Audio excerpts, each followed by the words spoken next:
Don't break these, okay? They look They're like welding $3,500. glasses. Well, yeah, because you don't know anything about fashion. Those are $3,500. Are you serious? They're Gucci.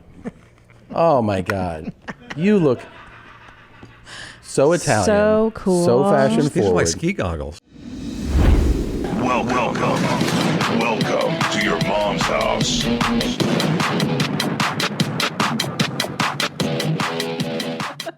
This episode of Your Mom's House is brought to you by Saatva. Go to saatva.com/theshit. Yes, I cursed, but that is the correct URL. If you go to saatva.com/theshit, you get $225 off your purchase. Any mattress in the collection, they are all fantastic. We've actually had all 3 collections in our home: the Saatva Luxury Firm, the Lumen Leaf Memory Foam Mattress, if that's what you're into, or the new Solaire, which sits up for you, lays back down, 0 gravity setting. It massages you and vibrates. It's unbelievable. When I tried it, I was like, this is the shit, and we made it the URL. So I couldn't be more excited about everything. They also have beds for kids. If you're shopping for your kids, look into getting a Saatva. Environmentally friendly, amazing customer support, mattress takeaway service. Go to saatva.com/theshit. Get $225 off your mattress now. Gene, now is the time to build the website you have been talking about and use Squarespace. I personally have built 4 websites with my own 2 little paws using Squarespace. I don't know HTML coding. I don't know plugins. It doesn't matter. You don't need to with Squarespace. I even gave Squarespace to my 74-year-old father, and he was able to figure it out. Incredible. I love it. The templates are clean, intuitive. You can sell your products. You can have an online store there. Very important. It's a mobile-ready It's template. mobile-ready out of the box, 24/7 award-winning customer support. So you're never going to feel like you're in it by yourself. I don't know. Build a website for the new baby you just had to show pictures with friends and family, a wedding coming up, all these things. So go ahead. Check it out. Try it out. Squarespace.com/mom for a free trial. And when you're ready to launch, use the offer code MOM to save 10% off your first purchase of a website or domain. What is up? Good morning, good afternoon, good evening, wherever you're joining us, anywhere in the world. You are now dialed in to what's going on in the world that's important. This is your true news source. Unbiased, right down the middle, being objective, not playing to one side or the other. We're giving it to you how it is. And you decide after you hear what's happening. Unbiased and unimportant. That's the kind of news we report. Your mom's house news. None of this matters. But it matters the most because it's what brings you joy. That's true. Yeah. Yeah. That's all we care about nowadays. That's it's just right. Trying to keep fun going. Trying to keep the spirit fun alive. going. Come the fun going. Let the fun train start. Choo, choo, choo, choo, choo, choo. Choo choo. Many of you have already decided to jump on board with us for our second live show, Your Mom's House Live. Tickets are now on sale. The show is September 18th, 5 p.m. Pacific, 8 Eastern, worldwide. Here's the cool thing. We learned, you learn every time you do it. Yeah. We learned, because we were asked so many times for people that couldn't join us live, could they watch it after? We fixed it. Here's what happens now. If you get the ticket, obviously you can join us live.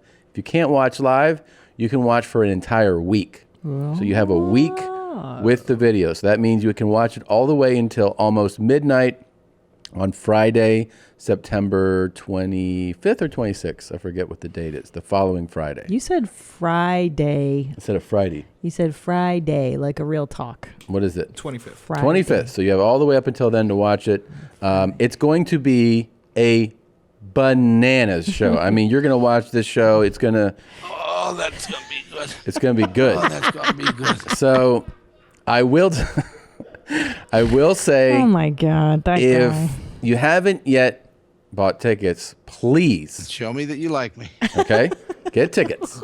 It's YMHvirtual.com. That's now the site that we will stream that live show, and also you can watch it afterwards there. We're very excited about it. So many surprises. I mean, we have really curated quite the lineup for this live show, and I'm so excited for you guys to see it and join in. It's going to be awesome. It's got special guests. Get ripped. We're shooting multiple original content, like sketches for it.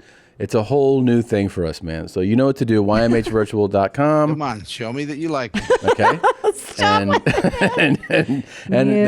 tickets are there. Don't be stingy. Stop Just buy a with ticket, him. okay?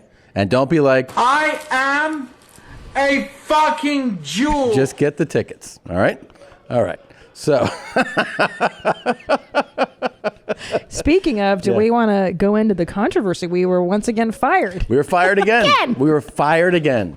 We went to four separate print houses. If you're one of the people that bought the Nadav, is Googling. Nadav is Googling mouse pad. Yeah, that will say something different soon, which will be, we're not here.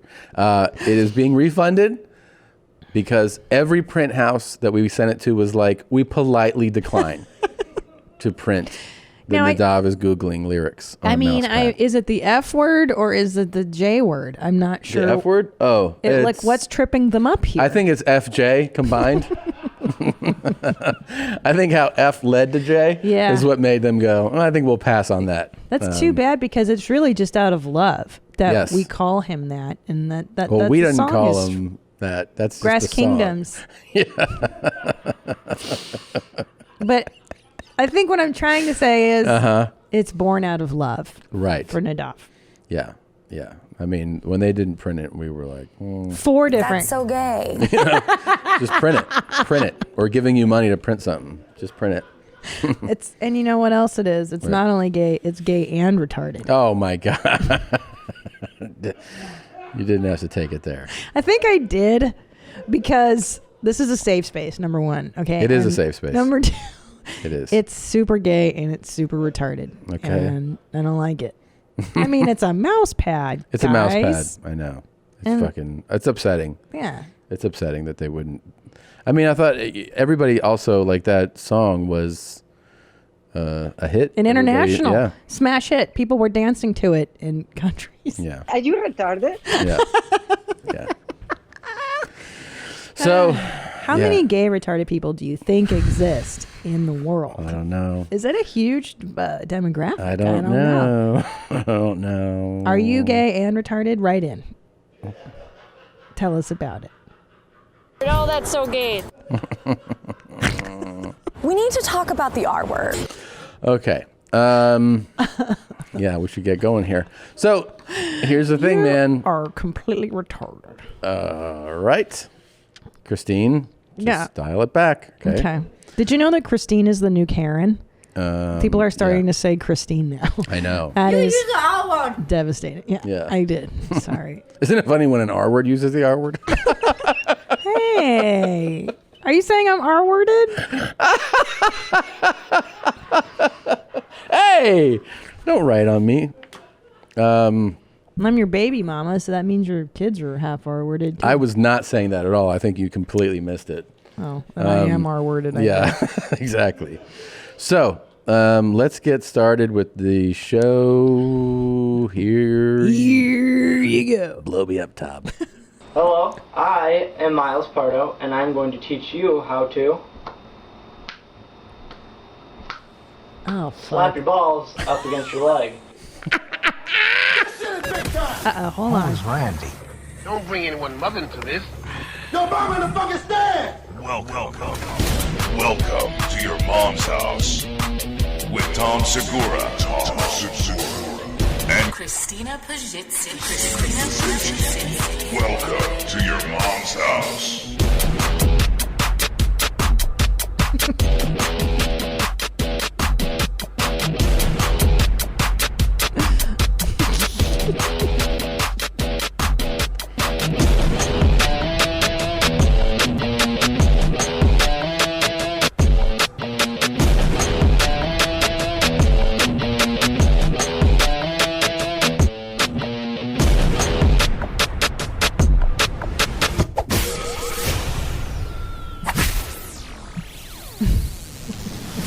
All right. I got my Gucci shades on, really feeling it today. Oh my gosh, you're wearing your fucking Prada shades. These are, funny enough, I spent $2,000 on these, worth every penny. Every penny. How much were yours? These were $3,500.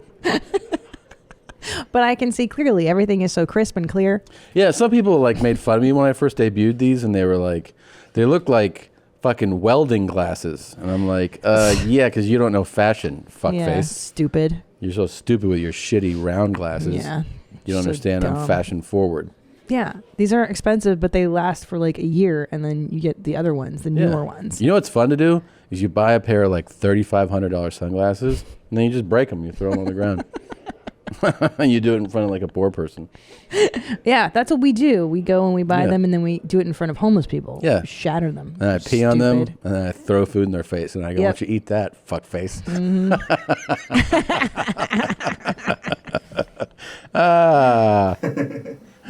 So This kid, I mean, this kid's a genius. America's Got Talent. Why Yeah. isn't this kid winning America's Got Talent? This kid, let's take it from the top. Hello, I am Miles Pardo, and I'm Hey, going Miles. to teach Hey, you how Miles. to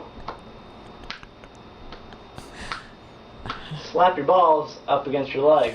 The fact that Miles took the time to be like, I need to teach people how to do this, and set up a camera, probably on a tripod. His parents aren't home. He's in the family's living room, is what I think. Although that is a very bare wall. Maybe he's a college freshman or something. I don't know.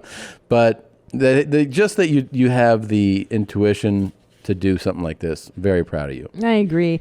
And it is a skill set, because I don't think I've ever seen a man do that. Can you slap your balls against your legs? I don't know. I mean, I've had it happen, Yeah. but not on purpose, which is why I'm so excited to watch the next clip. Oh, he's going to teach us. When I show people this first, they think, oh, what are you doing? Cracking your hip? Are you cracking your knee or something? That's what I thought. And when I tell them what I'm actually doing, they go, ew, ah. Not here. Sounds like you're showing chicks, you know, instead of cool dudes. So what you'll want to do is, after you're wearing comfortable clothing, Obviously. so that your balls get some, moving space, Yeah. Yeah. Okay. If you notice, what I'm doing is I'm moving my leg a weird way. That's So, incredible. To do what I'm doing is you'll want to stand straight, and what you do is you move. It's like you're I see stepping what he's into doing. it. But when you get halfway and your legs are parallel, you kind of swing out, kind of like this. Brilliant. This kid's a genius. Yeah, I mean, this is. I'm This glad. guy's I mean, got it. not only did he master this, he's taken it upon himself to be able to teach others. Yeah. And that's really. I mean, I think of civil rights leaders when I think about Amen stuff like to this. that. You know what I mean? Amen. Like just like Preach, not just Tom. being like, oh, I feel this way. Show other people. Preach. You know? Well, like Jesus, you can teach a man to fish, or you can throw the fish in his lap, or whatever. Yeah. Make him smell it. That's what I think The of. point is that I think he's of- teaching us how to fish. I think of Jesus Christ. I think of. Winston Churchill. I think of Rosa Gandhi, Parks, Gandhi, the great leaders. I You're right agree. up there, dude. It's a lot easier to do, and you get a very good noise when it's humid and sticky outside. It's very difficult to do when it's cold outside, or right after you get out of the pool, because your balls are kind of shriveled up. Yep. They need to be dropped so they get a little bit of swinging room. You know who could really kill this is Top Pierce. dog. Oh yeah, Pierce Paris. Yeah, maybe we should have him try this. I don't think he would. I don't even think it would take him a few seconds. He'd I be like, know. "Oh, like this," and then he would just be. He'd probably play a song. Yeah. You know what I mean? He'd be like, "Do you like Earth, Wind, and Fire?" And just fucking start cranking out tracks. Zeppelin. That's pretty much it. All you need to know about slapping Oh wow. your balls. Yeah. That's the next Oh. song. Slapping yo Your balls. balls. Yeah, there should slap, be- slap yo balls. I'm really hoping that some listeners out there, some music production people, are taking those slaps to heart Yeah. and thinking of a song. And then I also hope that the people that work here who appreciate their job plan on recording themselves, making the same video by next week. All right, so I agree. moving on. Yeah, forget about WAPs. What about slapping your nuts? I want to see some ball slaps from this staff. I agree. Who can do it the best? I'll tell you who'll be really committed to it the most. I feel like we'll see 100 takes before Chris doesn't do this. I see quitters. I'm looking at a couple quitters here. Like I tried, and then I see Chris being like, you know what? I stayed up all night.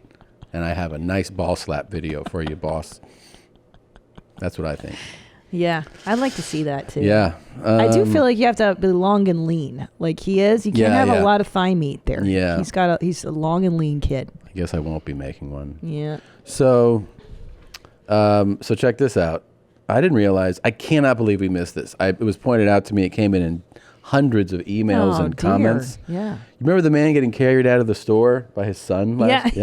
Yeah. He farted when his son picked him up. You're kidding. Yeah. Hey, mommies. The man being carried out of the store by his son clearly farted when his son picked him up.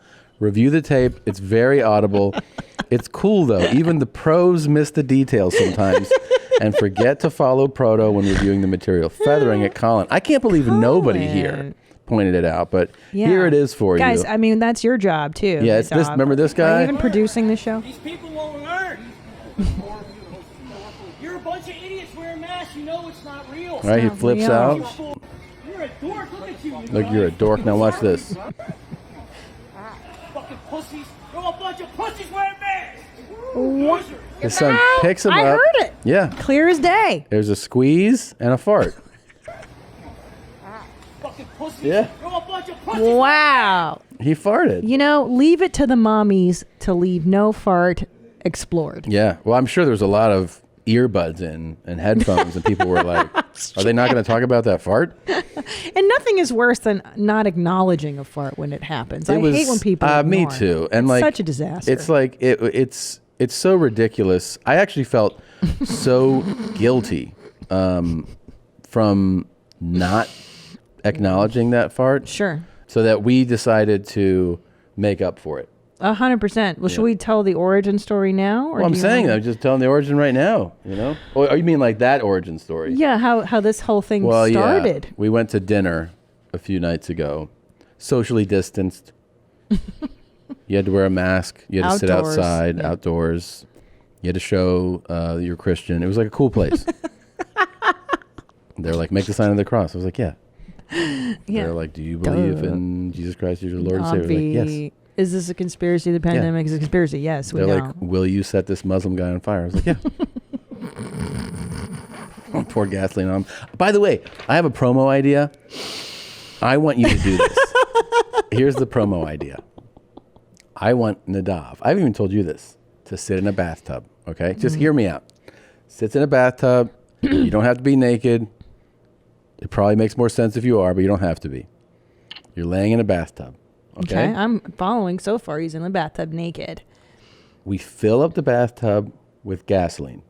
Okay, so you're sitting in gas. All right, I'm walking around the bathtub, smoking a cigar, blowing my smoke up in the air. Okay, and then we have a voiceover guy talking about how the last live show got canceled. Blah blah blah blah blah. Then, as we go, like, well, guess what? Your Mom's House Live is back. I walk away. I flick the cigar in the air. It goes, it flips over like that. It lands in the tub. Huge explosion, but fire and rescue's right there, and they put it out like immediately. Yeah. Crazy I kick-ass love promo. this idea. And that's just how they do it in the movies. Tom Cruise probably did this stunt a million times. Absolutely. It's perfectly safe. We're going to have a stunt coordinator. Yeah. And they'll have fire and rescue right there. They'll put it out in a second. Nuh-uh. Why not? Why? The way they do it in the movies is with VFX. So yeah, I we'll think have that too. That'll happen too. I don't think we need to go practical with this promo. I don't think it actually needs to be gasoline. Like this sounds like a fun concept. Yeah. I just don't think it needs to actually be gasoline. Why not? It'll be a crazy explosion. Because we could just use water with some dye in it and then do the explosion in post. There's much safer ways to do it. We don't even need a fire department official there. But the audience will notice the difference. That's what I'm saying. We want it to be real. And I also want him to get lightheaded, because when you huff gas and stuff, remember like that guy from last week? Like that would be kind of cool to see him dazed, like. And like to see you being like, holy shit, I'm sitting in gasoline. Yeah. And this cigar is definitely going to light this shit up. Like the fear, like you can't, you're not an actor, no offense, but you're not trained. None So taken, yeah. we might have to have real gasoline so the fear reads. I'm big on this. I am too. I love this idea, Tom. Wow. You're so smart, babe. Thank you. I'm so glad you're my baby daddy. All right. So anyways, that's just a side. We'll talk about it later. You don't have to do it, but you know. You're handsome, Tom. I love you. It would suck if you didn't do it. So we go out to dinner in our socially distanced place. We had a lot of meats to be. We did. To be real. We kill some non-believers. We eat our meat. Yeah. We have, you know, From 2020. I had rhubarb soda. That shit was so fucking good, homie. And rhubarb? That's a thing, rhubarb. It is rhubarb. It was like naturally made rhubarb really soda excellent. with strawberries in it. It was amazing. Really neat. Really, really good. I had tequila. I've been into tequila lately. So we leave, and we kind of take our time leaving. And when I'm driving home, I was like, I got to shit. It's not an emergency shit, but like where the train has left the station. You know what I mean? Like where your body's going. I mean, you could drive home right now, but when you get home, you're definitely going to take a shit. Like if that's the signal. But here's the deal is that you're so unique in your system because for me, there's only 2 switches. I have to shit and I have to shit now, or I just don't have to shit. Yeah. But you've got various shades of gray. Yeah. It's kind of like America's warning system for like terror threats.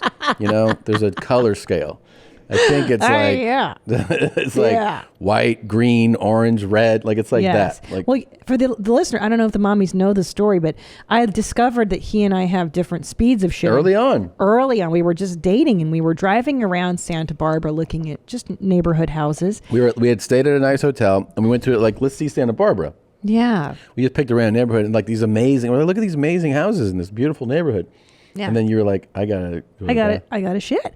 And then you go, okay, yeah, la la la la, and then we keep driving. I was like, well, let's go up and look at these houses. And you're like, but I have to shit. And I go, right. So after we look at the houses, we'll go find a toilet and you take a shit. And you were like, I got to shit now. And I was like, okay. So how about in 30 minutes? Right. But see, and you thought that was normal, I did. that you wait 30 minutes. Now, to me, when I feel the tug, I have to heed the tug. Otherwise, the moment passes and I cannot shit. Now, I have a lot of different warning systems inside. And so one of them is a real, like all systems go, code 3, bring everyone, and that's a fun one. That's like you know that if you open your asshole, everything will fall out, like water and shit and like blood, different organs, people you ate. It's how do you know that it's going to be that? I can just feel it. I can feel it. I can just. There's just I don't know how to tell you. I have little fingers in my butt and they tell me things. You know. So what about when you did a tennis the other day? Oh my God, that's a separate story. Okay. So, I'm sorry. I don't mean to cross this. That one is hilarious. Please don't forget to let me tell you this. Okay, so for this one, we're driving home. We're driving. I was like, I go, and I know that I can fart. I just know it. I know that I can fart and not shit myself. So what happens is I just know it, and I start doing it. I'm like, man, this is bad. I just know that it's building. So then we're pulling up to a stoplight. I'm driving, and I fart 5 times in a row, which is amazing. And they're like beefy, meaty farts, and I'm like, there's something serious back here, you know. So I go like, and then I roll the window down, and there's people that are at the corner, and I go, hey, and they learn. I go, I farted 5 times, and they were like, what? And you loved it. I loved it because I remember back when we lived in Silver Lake, you used to fart in a car and you would roll the windows up and it would be very smelly. And then I would roll the windows down and go, oh, my husband farted. Yeah, and that I was would great. Tell people. But now the game has evolved. And I think what's happening is that now you're so proud of your work that you have to let the world know. And you can do this too. So what you want to do is you go to like a stoplight or something and you see people there. Don't pick someone who you feel is threatening. I don't want you to get hurt. But you just want to kind of call someone's attention. And you just say, hey, guess what? And they'll turn and be like, I farted. You know, just do it like that, like this. Guess what? I farted. You know what that lady did? She went like this. Like she nodded, like she acknowledged it, you know? Yeah. Yeah. Okay, ready? It goes. Hey, guess what? I farted. No, we didn't get that was one too fast. too fast. Yeah. But you get the picture. Take that off of this. Okay. All right. But it's fun to let people know, but you need a getaway. The point is that you got to get away. Yeah. Right after you yell it. Yeah. Because the fun part is just saying it. Right. Ideally, what you want to do is you want to say it when you're still, like the first time I did it, you're stopped, but you're about to go.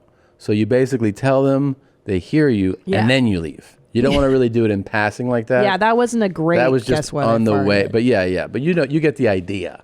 You want someone to acknowledge you, Yeah. Yeah. You need credit for your farts.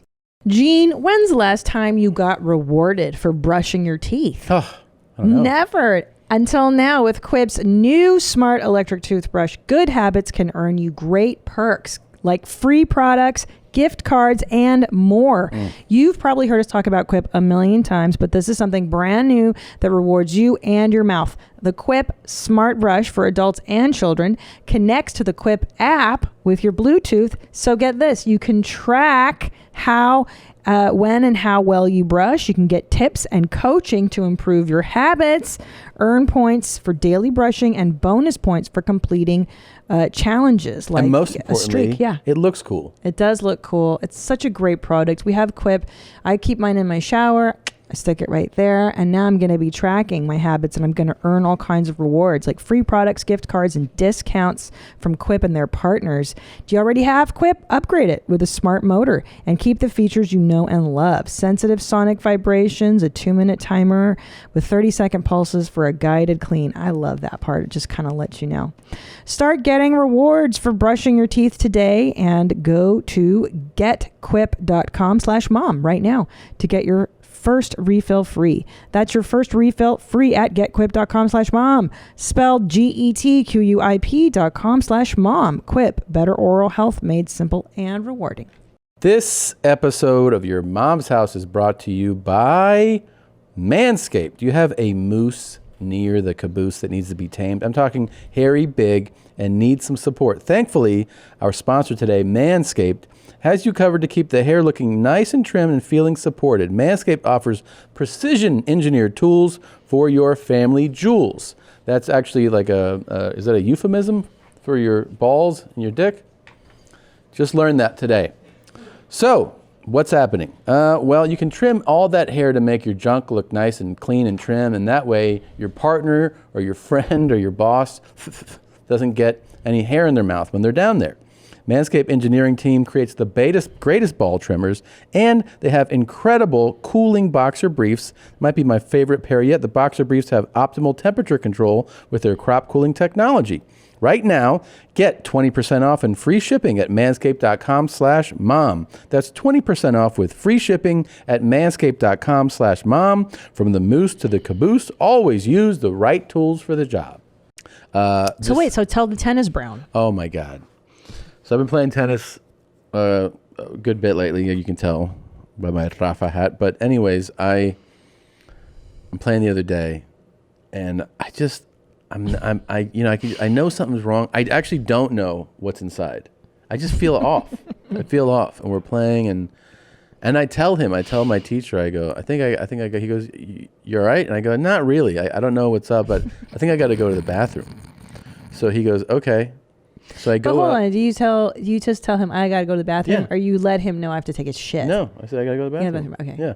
So I just go up, and there's like a little, clubhouse, right? Like, so I walk in there, and there's a girl working there who's like a teenager, and she's wearing a mask, and I have my mask, and I just try to like walk around, and I'm like, and she goes, "Hey, are you Tom Segura?" And I was like, "Mm-hmm." She goes, "I'm a huge fan." I was like, "Cool. I'm just going to go to the bathroom." She goes, "Oh, it's locked. I have to unlock it for you." I'm like, "Oh my God." And I go, "All right." So she's like, "So you're playing tennis now?" And she's like taking her time. And then now I know that I have to go to the bathroom. Like I know I have to shit. And I'm like, "Yeah, I was just trying to take lessons." She goes, "That's great, man." I go, "Yep." And so I kind of I'm like trying to like be nice, but I know I have to go. I shut the door, and when I sit down, that's when all my senses are on high alert, and I go, "Oh, I have a disaster shit." Right before I flush as I go, and it is catastrophic. It is a level 5. Like it's a disaster, and it smells so sick. It smells like a sick like you're ill. You know what I mean? Like rotten soup. I know. I'm like, Listen, oh, I know fuck. I know all your so smells. I flush, and then I clean up. It's a disaster. I flush again. I wash my hands. As I walk out, she's sitting 5 feet away. So I shut the door quickly behind me, and I'm like, she goes, "How often are you playing now?" I was like, I don't know, not that much. I try to like draw her away from the bathroom. I'm like, she's gonna smell this. And she's like, "Oh, you need to sign up for another lesson." I was like, "Yeah, I'll call you guys. I'll text you or something. I'll call you." It's the worst. And that's how I met her. I met her with like, "Oh, I'm a big fan." I'm like, "Cool, I gotta take a rotten shit right now." I know. And you know she's going to tell that story to everybody. Like, Yeah. oh, I met Tom Segura. And then he took a rancid dump. But then here's the cool thing: if the person they meet are a big fan of mine, they'll be They'll like, know. "That's pretty cool." He's kind of known for that. He takes big shits. Yeah. That's a pretty cool guy. Oh man, you got to meet him in his element. Were you in a bathroom with him? No.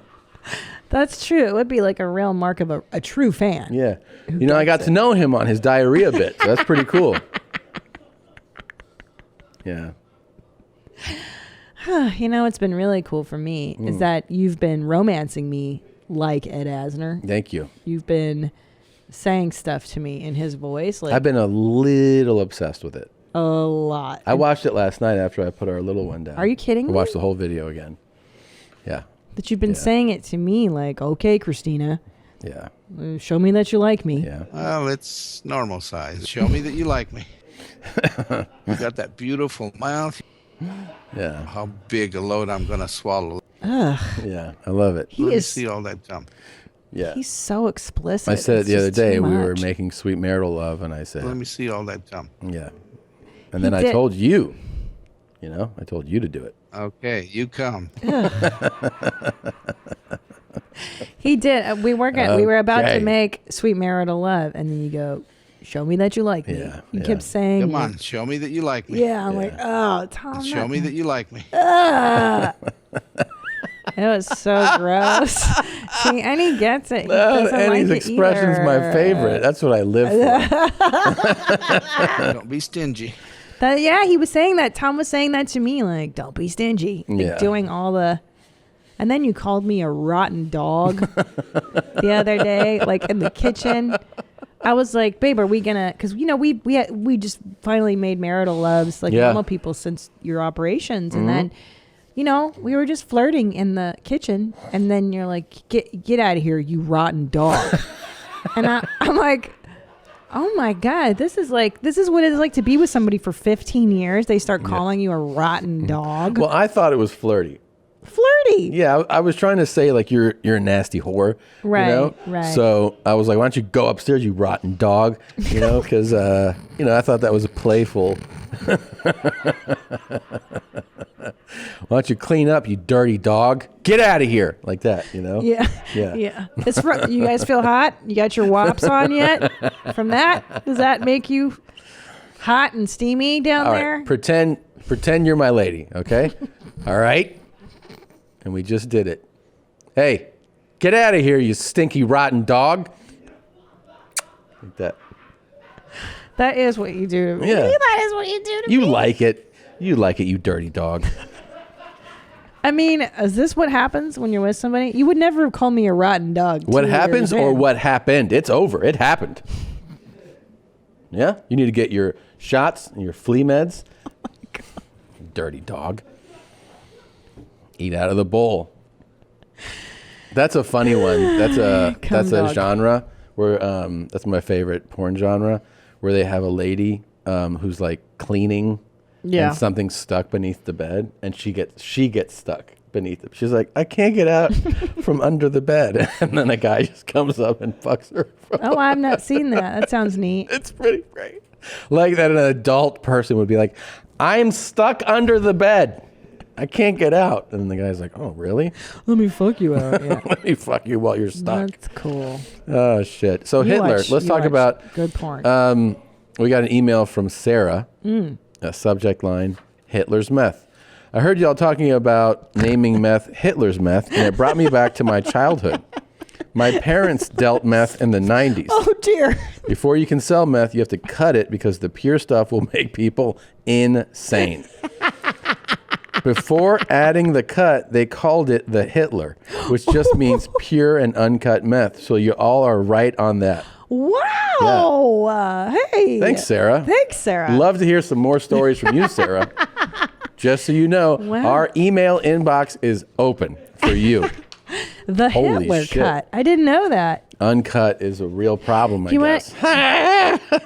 That's funny. That Hitler's meth was a real funny thing for people. Yeah. Somebody, our Instacart delivery guy, as he gave me the groceries, he goes, "Oh, I was just listening to you," and then he goes, "Hitler's meth." Yeah, and I you're was like, have a good day. These are my kids. So, are you disguising yourself as somebody when emailing in? Because somebody emailed in with a very kind of you point of view. Oh, okay. This one's from Tristan. Okay, rotten dog. Okay, Tristan, it says, "Hey, please stop playing old people moaning, especially old men coming. A lot of us listen to this at work and have to turn down the podcast because you insist on playing old men coming. As funny as it is, 3 times in one show, ? Sorry, Tristan, you baby."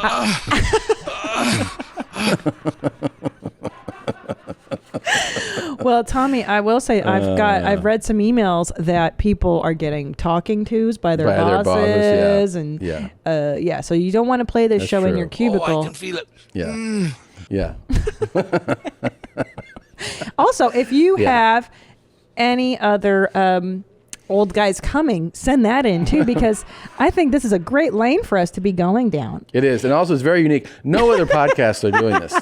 I mean, I've listened to Rogan like you guys have. I've listened to Pod Save America and Dax Shepard. Sure. They never play old guys coming. Well, and it's a marginalized group that needs representation. Of course. Black lives matter. Gay lives matter. Old coming people matter too. What about the old guys? Yeah. They don't get their day. They're not allowed to come? This is ageist. We're not an ageist show. I got another one here from Glenn criticizing my English. Are you ready? Oh, boy. It says, "I hate to be the one that breaks the news. I tried waiting to see if someone else would write in about it or someone would catch on. But with the utmost respect, I have to say you're not quoting." Oh, sorry, this is a different one. I misplaced that other one. Let me pull this up so we can explain. Should I chastise you the way a horrible spouse would? Yeah, but this is a different email. So this is saying you're misquoting RPC. Oh, right. It says, It says you have given him a misquoted catchphrase when you say "get off." He is actually saying "oh again, oh," because he came twice. Oh, if you listen to the clip, he has already come and is winding down, and then at that point he says "oh again, oh," which kind of sounds like "get off." I hate to be that guy, but take another listen. I'm sure you will hear it and understand my need to speak up. Thanks, guys. Keep up the great work. You lighten my work days. Forever feathering it, Glenn. Oh, dear. To be clear, a lot of people have insisted that he's saying, "get off." Yeah. But Glenn here is saying, "oh, again, oh." Okay. Oh, get off.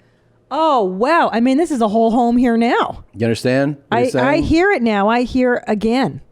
Oh, get off. I mean, it would be like he's cutting off the own word. Like he's not clearly saying again, but he sounds like he's going, oh, like you could be like he's going, oh, again, oh, like almost saying again, but he's, I hear stammering through it. Oh, get off. But you can also still make the case for his "get off," Oh, but you know what?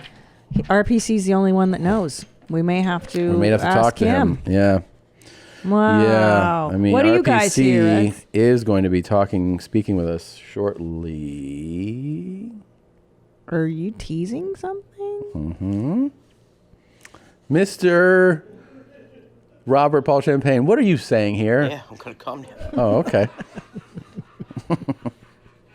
I love that we'll play that for him, and he'll be like, "Oh, what I was saying, it's fun. I was going to come a second time." I was like, "Oh." Oh, again. Oh. See, that makes sense. Now I hear it. You hear it too, Annie? Yeah. I'm surprised you didn't. This is the one I wanted to pull up. So I'm Gosh. surprised you didn't critique me about this. Sure. This person claims that I am not talking good here. You don't talk good? Yeah. Oh. Okay. All right. So this is what they're saying. They're saying, Tom, I don't mean to be a buzzkill. Tom has been fucking up his English grammar in a confident and embarrassing way for years now. Oh, wow. I even recall him incorrectly correcting someone on this on multiple occasions. I was watching your most recent special with my partner. At one point, you say the phrase, I feel badly. Saying I feel badly is the same as saying that food looks deliciously or you look beautifully. You are using an adverb where an adjective is actually appropriate. Fuck me dead, Tom. Please stop saying I feel badly. Google that shit and sort it out. Piss on me, beat me, but use your fucking words correctly, you goddamn amazing dumbass. Tully. You do not do you. All right, let's see what it Wow. says here on the Google machines. Can you make that larger? I can't read. My mom eyes Okay. can't see. Feel bad is the grammatically correct version when describing that you don't feel well physically or emotionally. Okay. Like all other sense verbs. It can double as an action verb or linking verb where it connects the subject with a clause describing the subject. Something can look delicious but not look deliciously. And we feel sad and not feel sadly. Feel badly is likely heard often due to the adverbial use of bad. An example is like it hurts badly. I feel so badly about correcting their grammar. Or wait, I feel so bad about correcting their grammar. Which one is it? Feel is a verb. It shouldn't. So shouldn't what comes after it and look like an adverb? The answer is no. Like or look, feel is a linking verb. That means that I feel bad is correct, just like I feel sad. That looks delicious. You know what I think it came from for me is that somebody said, I think it was that I one time said I do it quick. And somebody was like, you don't say I do something quick. You should say I do it quickly. Things quickly. Okay. And so maybe that led to me, but now I know that I should say, so you never feel badly about anything? You always feel bad? Well, what I think maybe if you say I feel badly about something, right? Okay, so hold on. Does it ever say you can need it badly, right? Yes, you need it badly. Oh yeah, because they assume it's a similarity to, okay. It's not, I mean, it's just like there's so much written here. Yeah. It's probably not entertaining to listen to. Let's just and then the phrase with the goofy grammar. Well, just let the grammar police do their job. All right, I'm going to start saying I feel bad. You know what? Someone wrote into me saying that I speak like a hungo and that instead of saying ing, I say the cuh sound. So something. Or yeah. Say it again? Okay. Instead of saying something, they say I say something. Something. Oh. That I say I put a K instead of an ing. I don't think I've ever picked up on that. Something. I've never I'm picked sure. up on that. I mean, I talk like a retard too. I don't know. I'm all over the map. Yeah. All right. We need to talk about the R word. All right. Man, we're just running along on this episode. I know. This is important. Sure. You remember I was very, very into this this man's video. It really, I think, opened my eyes. Probably opened a lot of the viewers and listeners' eyes to what's going on in Denver. Now, in previous videos, I have pointed out that this is actually the figure of a naked woman, and the crotch is formed by a bird form. This sign on the penguin's cage constitutes a phallic symbol, and in fact represents the male genitalia. Yeah, and so those of now you us know. who have been washed in the blood of the Lamb understand that phallic worship is satanic and evil. So there's more, which is I'm real happy about this. This is really cool. I haven't yet. I didn't dive into this video, but when I saw that it existed, I was like, just put it in the folder. Now we can actually do our dive. This is just a brief commentary on a new flag created for the Obama campaign. Now up here on the left, we have the official logo of the Obama campaign, and that's a big O, which of course stands for him. And below that, there are several stripes, which indicate the homosexual movement. In other words, the rainbow flag. And And below Obama's logo, we have 2 stripes and 3 stripes, which look much more like streaks of blood. Now, some people don't like this kind of perversion of the American flag because it is very satanic. Okay. And of course, as my regular subscribers know, the 2 stripes over 3 represent the Antichrist. Because 2 over 3 is the number 0.666. Oh, wow. This guy's got real logic. Now, I doubt very much if the designers of this flag really knew what they were doing. Oh, that's nice. I don't think they wanted a satanic flag with satanic imagery, but maybe they consider that perfect for the Obama campaign. This is awesome. This is the best video. Please do your due diligence, do your homework here, and get us more of this guy's This guy's stuff. the best. He makes all kinds of sense. That's what I'm saying. He has a really weird accent, right? I think he sounds Canadian to me. He says flake. No. And then well, how did he get pheasants to walk behind him during this? Which is really, are those pheasants? Mm-hmm. Mm-hmm. It's on his farm. This is amazing. It's on his Antichrist farm. Well, who says flag? What Flag. part of the word is flag? That's somewhere in the States, though. That's an American. That's like some Midwestern accent. Like a Minnesota thing or something. Maybe. But I will say that that's not, it's all green screen behind him. He put those birds behind him. Yes. And that it's wild. I don't understand why he chose that as well as the flag. Well, maybe you don't understand symbolism and Satanism, dummy. You know what? You're not a Christian. You wouldn't understand these things. I'm a fucking Jew. Yeah. Yes. Yeah. And I also, doesn't he have like lesions on his hands and neck? It's very strange. From doing the work of fighting fucking Satan. You think fighting Satan doesn't come with scars? This guy is so awesome. I would bet you anything that he runs for government in some capacity. He's like a city councilman. Yeah. And like he might give this, what would be awesome? The only way that this video could be more awesome is if he was actually doing it at a public, like a city council where they're like, we're thinking about putting a statue and a fountain in the park. And he goes, I want to talk about the Obama flag that has been seen all over town encouraging Satanists. And they're like, I'm sorry, what? And he just goes on. He's like, 2 over 3, 666. It's pretty laid out. And they're like, all right, sir. Right, like that's someone's fucking neighbor. I know. Like Fed Smoker used to go to those local government meetings. It is kind of a That's dialed so down great. Fed Smoker. Yeah. Fed Smoker's over the top. So you're like, this is actually like crazier perspective, but in a different package. Well, because he's not manic. Right. So the packaging is different. He's crazy as fuck, but it's it's like Ed Asner saying this kind of shit to you, where you're like, oh, it kind of makes sense when he says it. Like he has a logic. Because if this guy approached you, you'd be like, oh, this is just like a nice little, what's up, man? And he's like, the demonic horses outside the den. And you're like, what? And then obviously 2 stripes over 3 stripes divided by 2 is the number 5. A gay Satanist campaign run in your town? I'd be like, I don't know, maybe. He's in Iowa. Oh, there Midwestern. you go. Yeah. But obviously that's an O, and then the 3 stripes represents what? Homosexuality. That's why.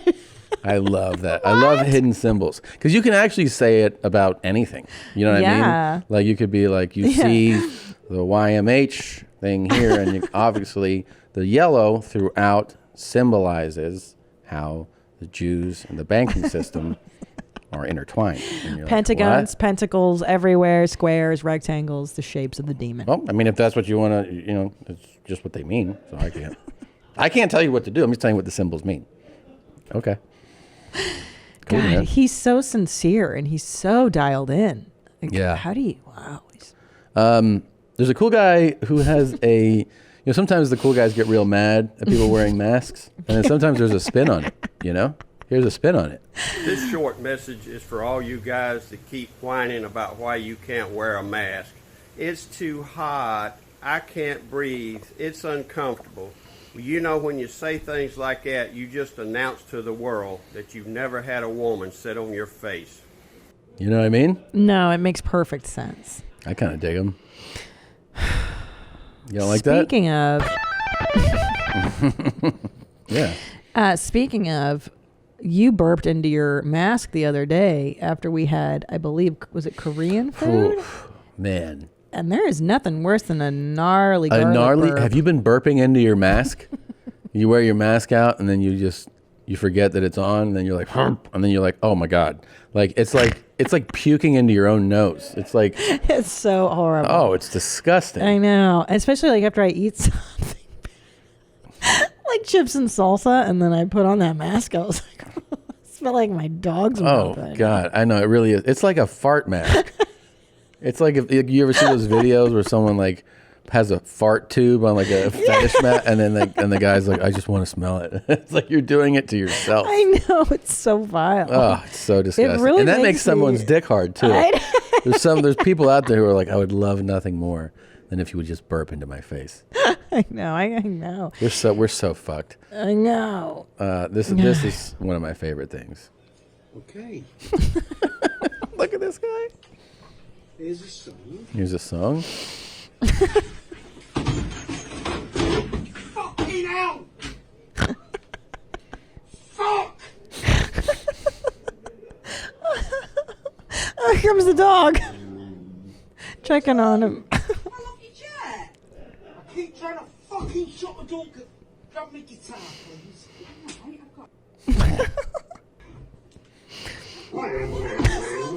Something's not broke. I love.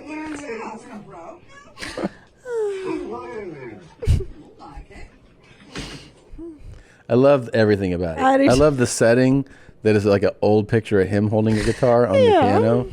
I love that he fell and the dog came over and growled. It's just a feel And then good. the sweet Britcom wife comes over.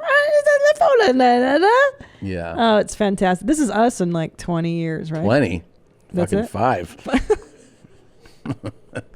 That's us next fall. What are you talking about? It feels like it. We're aging in dog years. Well, I like how it all happens in slow motion too. Like, you ever have one of those falls that you know is happening as it's happening to you? It's so embarrassing. Yeah. But you can't stop it. You're in it. You just have really to surrender. The thing is, you just really hope there's not a camera. I That's know, it. but like, why would he post this? Maybe he had a sense of humor about it later. I don't know. Maybe the dog posted it. Yeah. What's the last one I wanted to show you before we break It's here? a great house. What a sweet little house it looks like too. Yeah. Although it is rather narcissistic to have a old portrait of you on your piano. Oh. Would you do that? Did you just fart? No, I just got excited about this because here's the thing. A lot of times I just know. I haven't seen the clip, but I just know. Yeah. I can tell by the way things are labeled that it's going to be fun. Okay. So check this out. Okay. You have your phone on, you can do a curbside pickup, but it has to go through the app. Are you fucking retarded? No, I'm not. I'm actually there. Let me talk to this. Bring this gentleman out here. He doesn't need to be over here. You're telling me I can't buy that for what reason now? Because I'm not doing a cash transaction. I'm not taking cash outside. Curbside service like everyone else is doing. You have to go through the phone. The online order. I don't do the app. I pay cash money. But we're not. Do you understand that, little girl? Oh, shit. This guy's something else.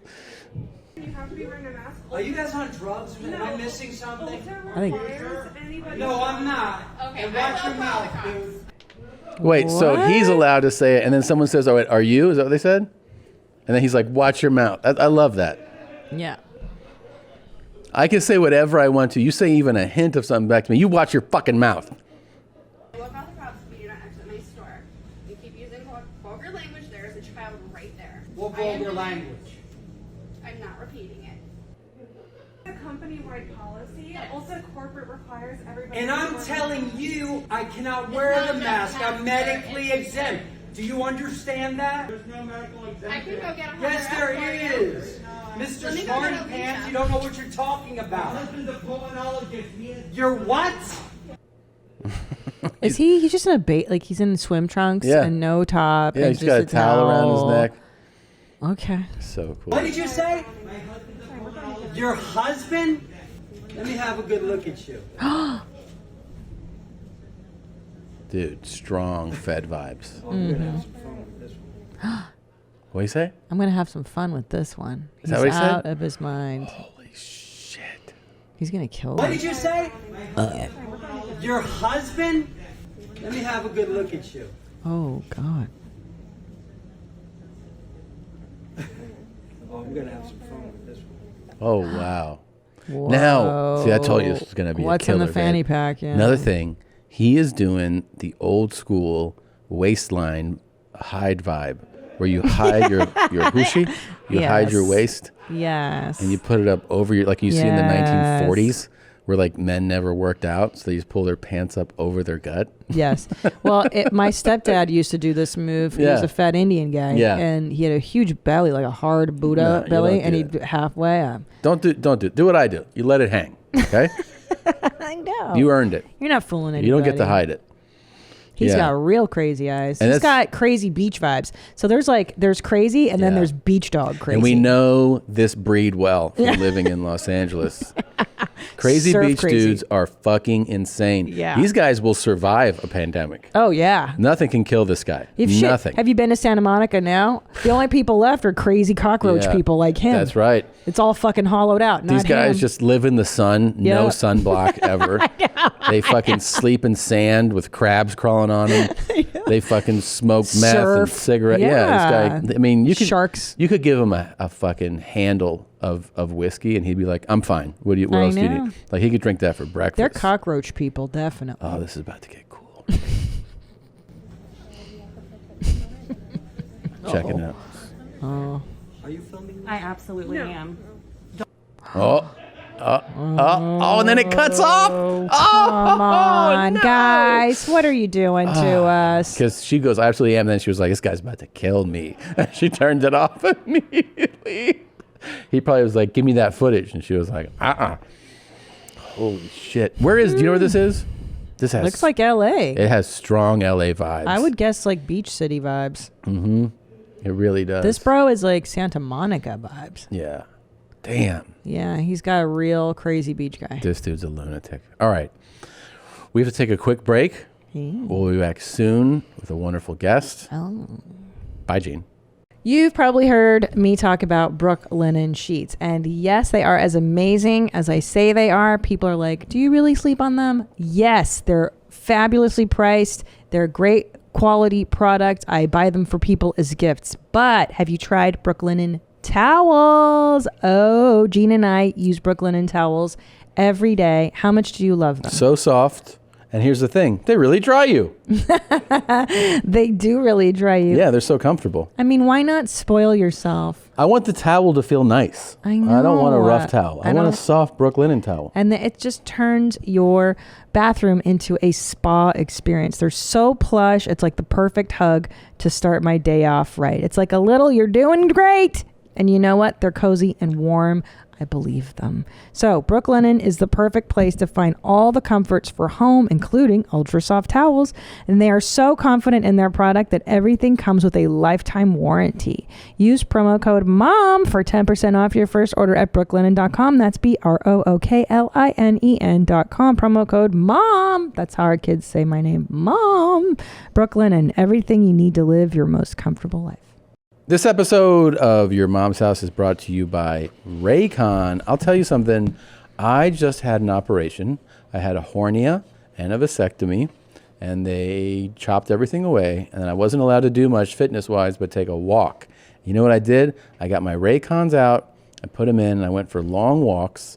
I was able to listen to music, listen to podcasts, make phone calls, all with my Raycons. I got the new Everyday E25 earbuds, the best ones yet. 6 hours of playtime, seamless Bluetooth pairing, which I got to say is something I greatly appreciated. It's so annoying when you get one of these products and you can't pair it up. There's more bass, more compact design, gives you a nice noise isolating fit.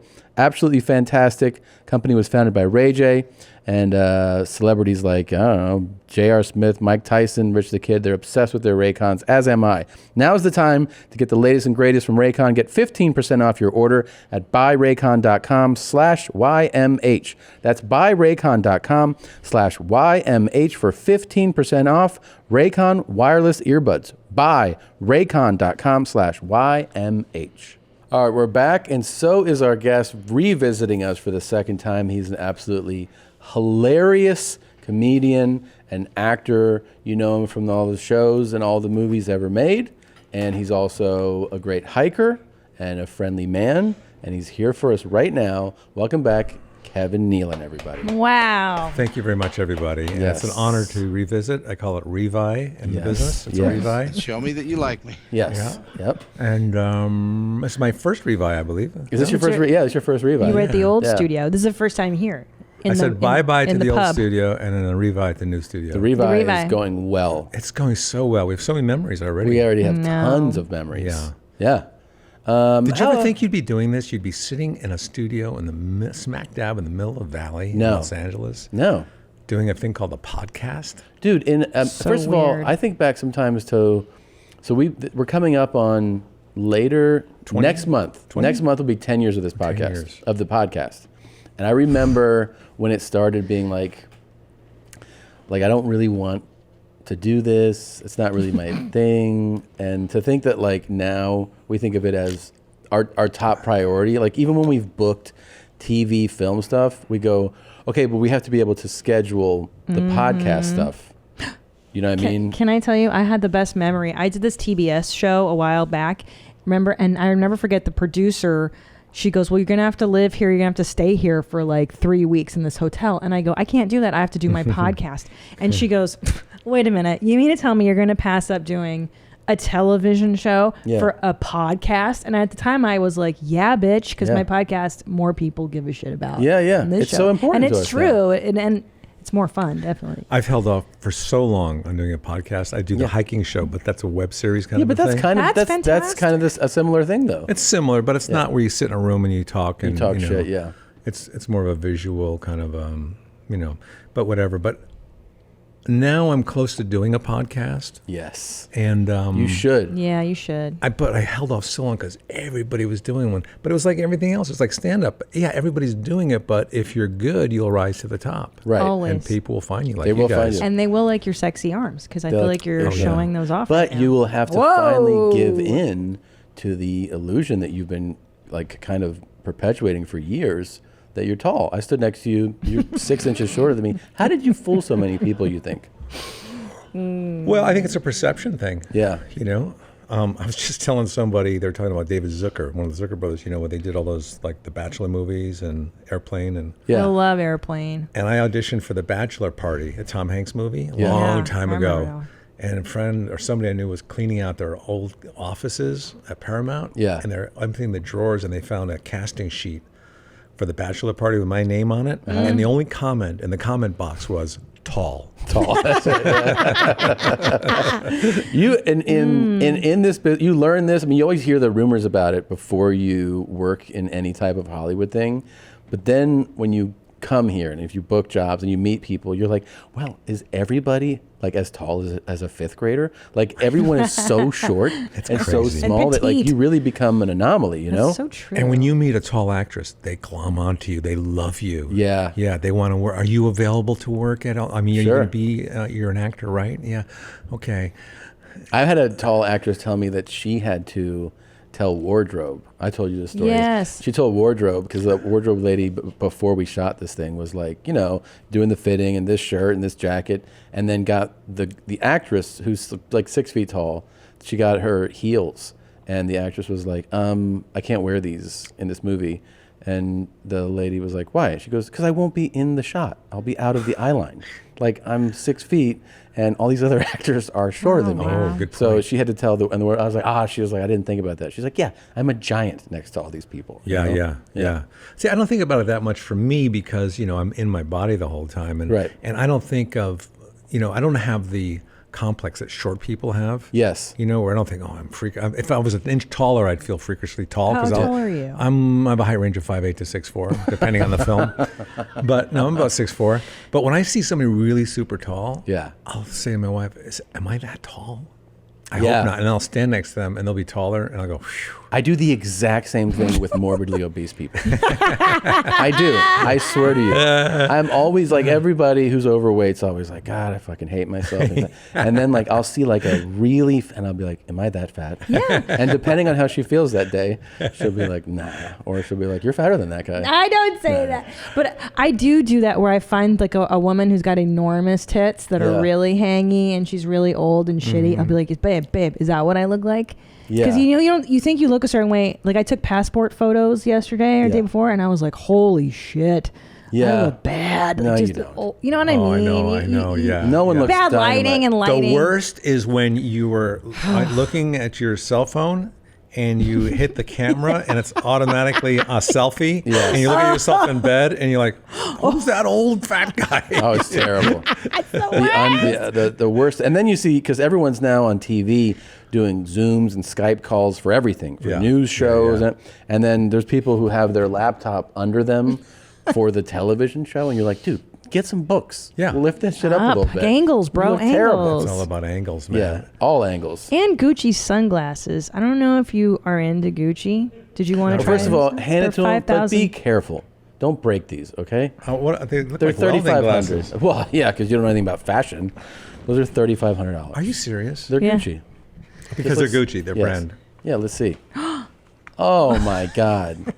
Oh my God.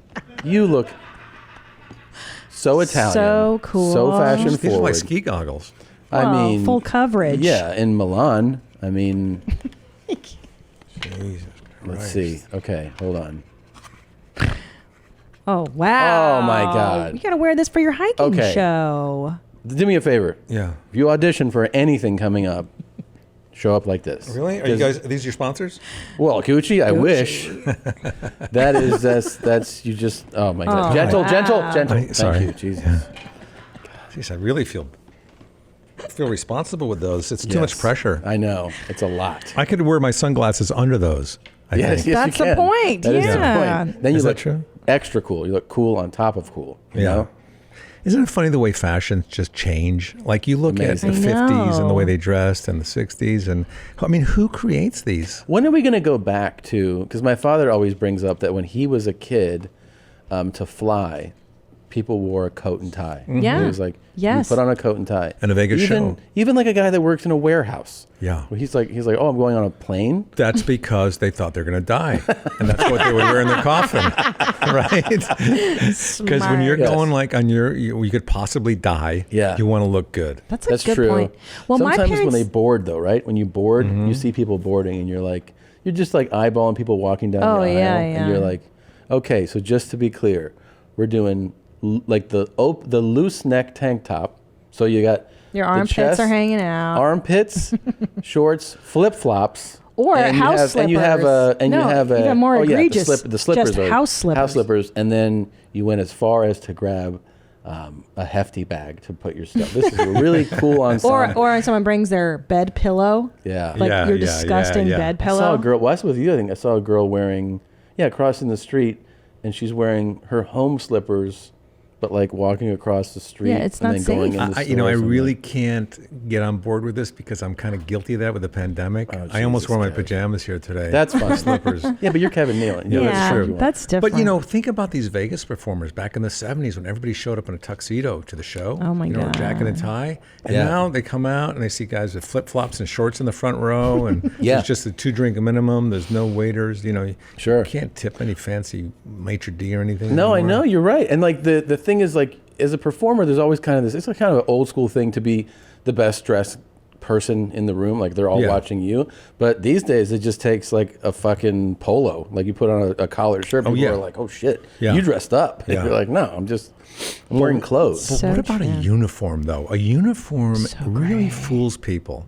Because when you see, if the doctor came into the emergency room wearing, the shorts and flip-flops and like a, my mom's house T-shirt. Yeah. You're going to go, is this the doctor? Are you sure he's qualified? But if he came in with a white coat on or, the scrubs. You're right. Uniform does So Same with a pilot. true. With the white shirt, because I flew private with a friend of mine, and his pilots were just wearing regular clothes. I thought, are these guys qualified? That is so They don't true. have like a pilot outfit on, That is so. I'll tell you, when I gave birth to our second son, our regular pediatrician couldn't make it, and a doctor showed up wearing flip flops and jeans and like a button down Hawaiian shirt, and I go, "This is the doctor?" Wow. And I said, "Get the fuck out of here! Send this guy out here." I go, Send "This him back guy, to Hawaii." Send him back. Yeah, I go, "This guy doesn't have the sense to dress like a doctor. Yeah. I'm not going to let him I touch remember my this. baby." Is that true? Yes, I remember this because 100% true. yeah, he was like, I'm doing the rounds, and I was like, wait, No, I you're mean, not. are you making sure people cleaned up and stuff? What do you do? Are you buying the rounds? Yeah, he's like, He's like, no, I'm doctor. I'm like, No, you're nah. not. That's so funny because you see somebody dressed a certain way, and you're just like, there's no way that's your job if you this is how you look. Yeah. Because I feel like I've met doctors off duty, on vacation or on, at a restaurant or something, and a lot of times you're like, oh, I see that, like just the way they carry themselves or something, They're usually But- skinny, long and lean. Yeah, doctors. I did have a neighbor when I was a kid who was really overweight, and of all like things in the medical field, he was a cardiologist. Oh wow! I was like, so you tell people to fucking Right. ease back on the extra food, clear up those arteries. This guy was like 300 pounds. I was like, I went for a physical last year, and I called my doctor like 4 days later for my blood results because I like to follow up on that. Yeah. Yeah, like you're like, hey, you're supposed to call me, right? Yeah, right. And he's in his car going through the drive-through at McDonald's, and he's in the middle of ordering our coffee, and he goes, 5 sugars, please, for the coffee, 5 sugars. I thought, hi, it's Kevin Nealon. Did you get my blood results back yet? He's like, but it's crazy. Here's the thing, Kev. Yeah. You, what you been eating, man? You're looking good. Your sodium is really high, but I got that too. Worry about that. Yeah. Stop eating so much candy. Don't you find the irony? Anytime I hang out with doctors, if they come to my shows, they usually there's a lot that smoke. Or nurses Are you smoke. serious? Yeah, man. Go walk through Cedars when he was having his procedure done. I would see nurses. That's insane. Smoking. That's insane. Here's a pet peeve my wife has. Yeah. When you're getting surgery and you call it a procedure, it's a way of softening it. that's She doesn't like that. I like that. I see. I said I'm going. Did I in call it a procedure? Yeah, I said I'm going. You did? Hon, I'm going in for my procedure next week. I can't Jeez. do that thing. She goes, first of all, it's not a procedure. Yeah. Are they cutting you? Yes. Yeah. That's surgery. Surgery. Wow. I wonder what the distinction is in the medical world. I think a procedure could be anything. Like a nose job. Is It a could be a procedure. kidnapping. Yeah. That's true. Because you're going to proceed to do it. It's a Yeah. whole thing. It is It's got a softening. beginning. It's diminishing the severity True. of it. It is Yeah. diminishing, but we love to diminish severity in this. Okay, era. ready this? Is there a difference? Oh. Surgery is always used from a medical perspective, while there are some operations carried in different fields. From a medical perspective, surgery refers to a procedure that involves an incision on the body. So surgery refers to a procedure Okay. of the This is cutting. all- But a yeah. procedure is Yeah. a procedure. I don't know. I don't try. I'm with her. I like it. I like I'm surgery. with her. You talk about guys coming in their street clothes to Yeah. deliver a baby. When Jeff Daniels hosted Saturday Night Live, they were doing a life mask of him in the makeup room because he had to play Jay Leno with a big fake chin. So they put the plaster all over your face. They call it, I think, a death mask. And they cover everything except for your nostrils. So you can't hear, you can't see, your hands are under the plastic. I did it once for Jay Leno too, and I passed out in the chair. And they gave me smelling salts. And I did it again, but I developed claustrophobia from it for a long time. So when this happened to Jeff Daniels, like a year later, I empathized with him. And the head writer came up and he says, "Did you hear what happened to Jeff Daniels? It's Friday night. They're doing the show the next day." I go, "No, what happened?" He goes, "Somebody sabotaged the mixture, the cement mixture of the death mask, and they can't get it off his face." Shut up. And he had a 5 o'clock growth, beard, and they couldn't pull it away from his eyebrows because it grabbed onto everything. And all that was open was his nostrils. I'm feeling faint now just talking about this. Oh. And they tried to pull it back and pull water down, and they put straws in his nose, but that only caused a nosebleed. And so he had red blood all over this, pristine white mask. And they couldn't get it off of him. And if he threw up, he would have drowned in his own vomit because they couldn't get it off. What did they end up doing? They'd have to take a crowbar and smash his Stop. teeth open. Oh, you're messing with me. How else are they going to get it off? What'd they do? Is there a solution? So like Lorne Michaels, the producer, knew a couple of plastic surgeons. It was a Friday night. They were at a party.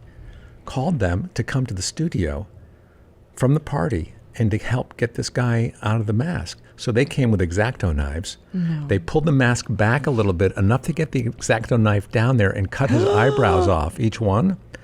And they got that part off, and then they got onto the eyelashes, and they had to gingerly cut each eyelash off. And they pulled it all the way down below his nose. And now it's all the 5 o'clock beard, so it's all stuck. They had to give him shots of Novocaine as they gently pulled it away, centimeter by centimeter, until it was all off. And then he comes up the next day, his face is all blotchy red, no eyebrows, no eyelash. He goes, "Did you hear what happened to me?" I said, "No, what happened?"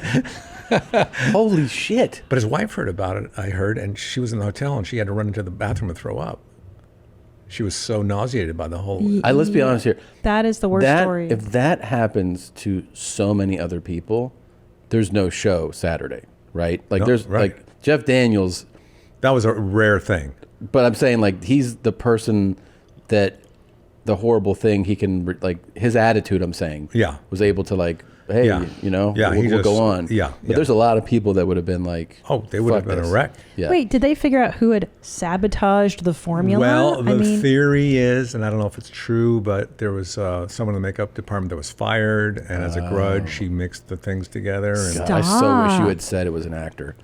That would have been so much better. It was me. If it was, you're like, fucking. That is the most horrible story I've ever heard. Thank you for sharing Sandler didn't get his sketch in that week. He was kind of grumpy.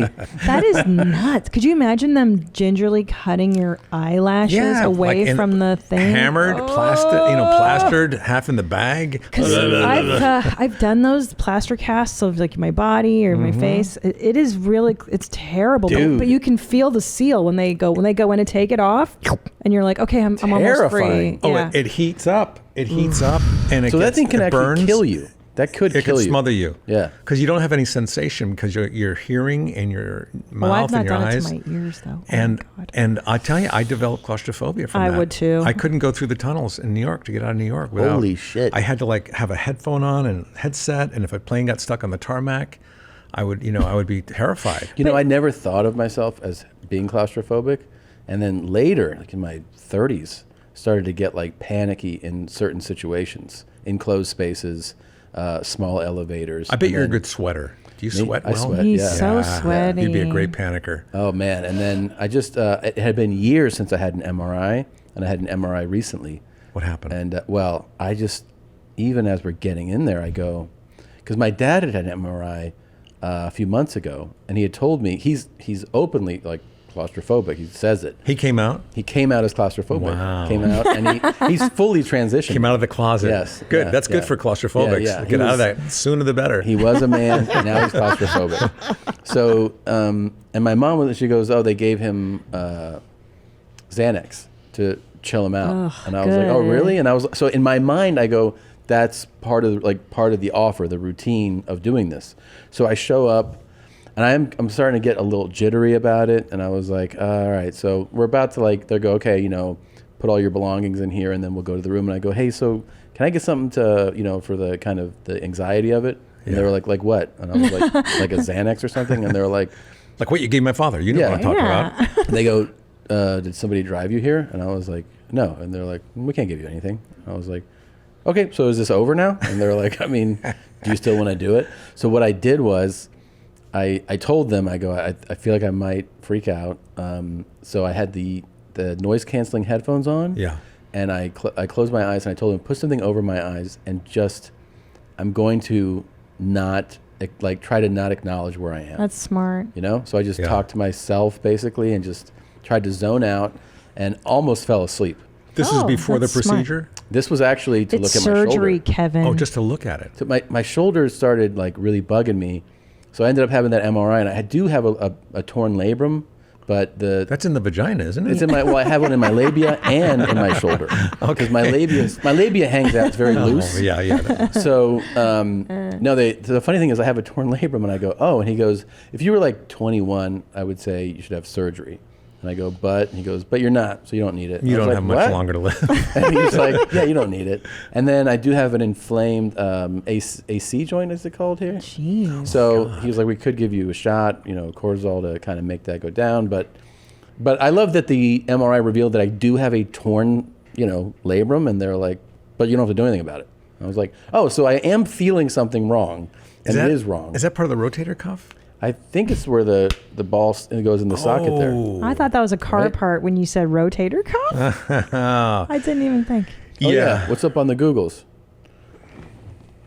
How about image? Where's the image? There we go. There it is. See? There's the big ball right there. Oh, yeah. That's terrible. Let me show you my big ball. Yeah, let me see it. Oh, man, I got? thought you were about to give us a good stuff. No, this is it, man. This is it. This is what's going on with I had my ball and socket replaced in one of my balls, and it's I mean, they just took the whole thing out and they put this doorknob in. Oh my God. You kind of see. What? See the black part? Oh wow. That. Oh. Can you go through airport security? That black thing is what was put that in. Yeah. What is that? So metal? was what your bone before just worn down? It was worn down, arthritic. So it's bone on bone for a long time. I couldn't get a shirt off of the closet shelf. Oh. And so look at that. Look what's in his shoulder now. They cut the bone out and they have special pieces made, custom made and templates. This guy was really getting into showing me how he does it. Like he was training me to do the next surgery. Yeah. Wow. And I'm not really good with blood and stuff. And he wants to show me pictures on his cell phone of one of the surgeries. And he starts to show me. I thought he was going to show me family pictures or something. I'm thinking, oh, okay. I can't see that, Yeah. That's like me showing him, pictures of hecklers. Yeah. He's not used to that. Yeah. Don't. I'm a little disappointed. This photo of your shoulder only got 1,800 likes. That's kind of a fucking new shoulder, guys. Can you give him some props? I only have 1,800 followers. That's every single person. That's a great, just turnover ratio. Yeah, that is great. Yeah, dude, there it is right there on the. Aww. Yeah. Damn, homie. Yeah, that's a big one, man. There's my belly. And is that Kirk Fox in one of those photos there? No. Oh, I love your it art. is actually. Yes. Yeah. Your paintings are amazing. Yeah, I like to there's paint. Kirk. Love that guy. Yeah, Kirk's great. He's great. There's my Tilda Swinton right there. Yes. She's you great. do such great There's my doorknob. stuff. It's like a top. Is that Joe Coy too? Did I see Joe? Joe? No, right? No, yeah. that's Joe who? him. I can't tell. There's Chris Rock. Chris Rock, yeah. Did you draw that? Yeah. Yeah, he does. Dude, that's these really good, Kevin. on the Thanks, bud. You gram. drew that? Yeah, I've been painting during the COVID thing.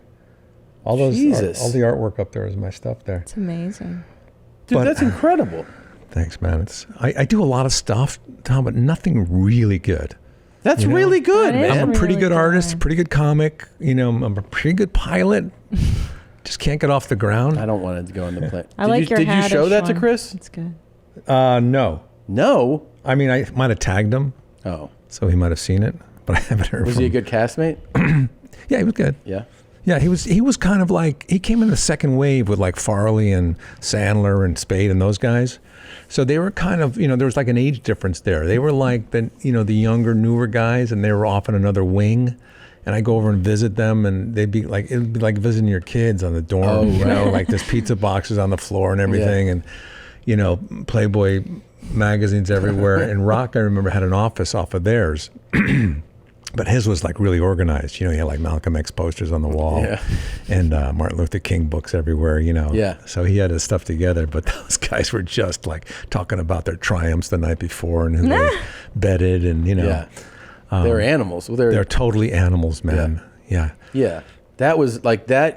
That cast with you and all them, that was that was my Dude, I was there class. for so long. I was there for 9 years. So I saw, it was like a prison, not a prison, stint, but it was like seeing inmates coming and going. Right. And I saw everyone from people you only remember being on the show, like, Sarah Silverman, Ben Stiller. They were in the cast? Yeah. But Sarah Forget got that. fired after the first season, yeah? And there's a lot more, yeah. And Stiller, I remember the story with him was that like he showed up, he did a little bit, and then he opted to go do his own show. I think so. Which I think is a real fucking ballsy move for a young performer. Oh, yeah. To get SNL and be like, I think I'm going to do my own thing. Well, there's people that wanted to be on that show and break free right away and become a huge star.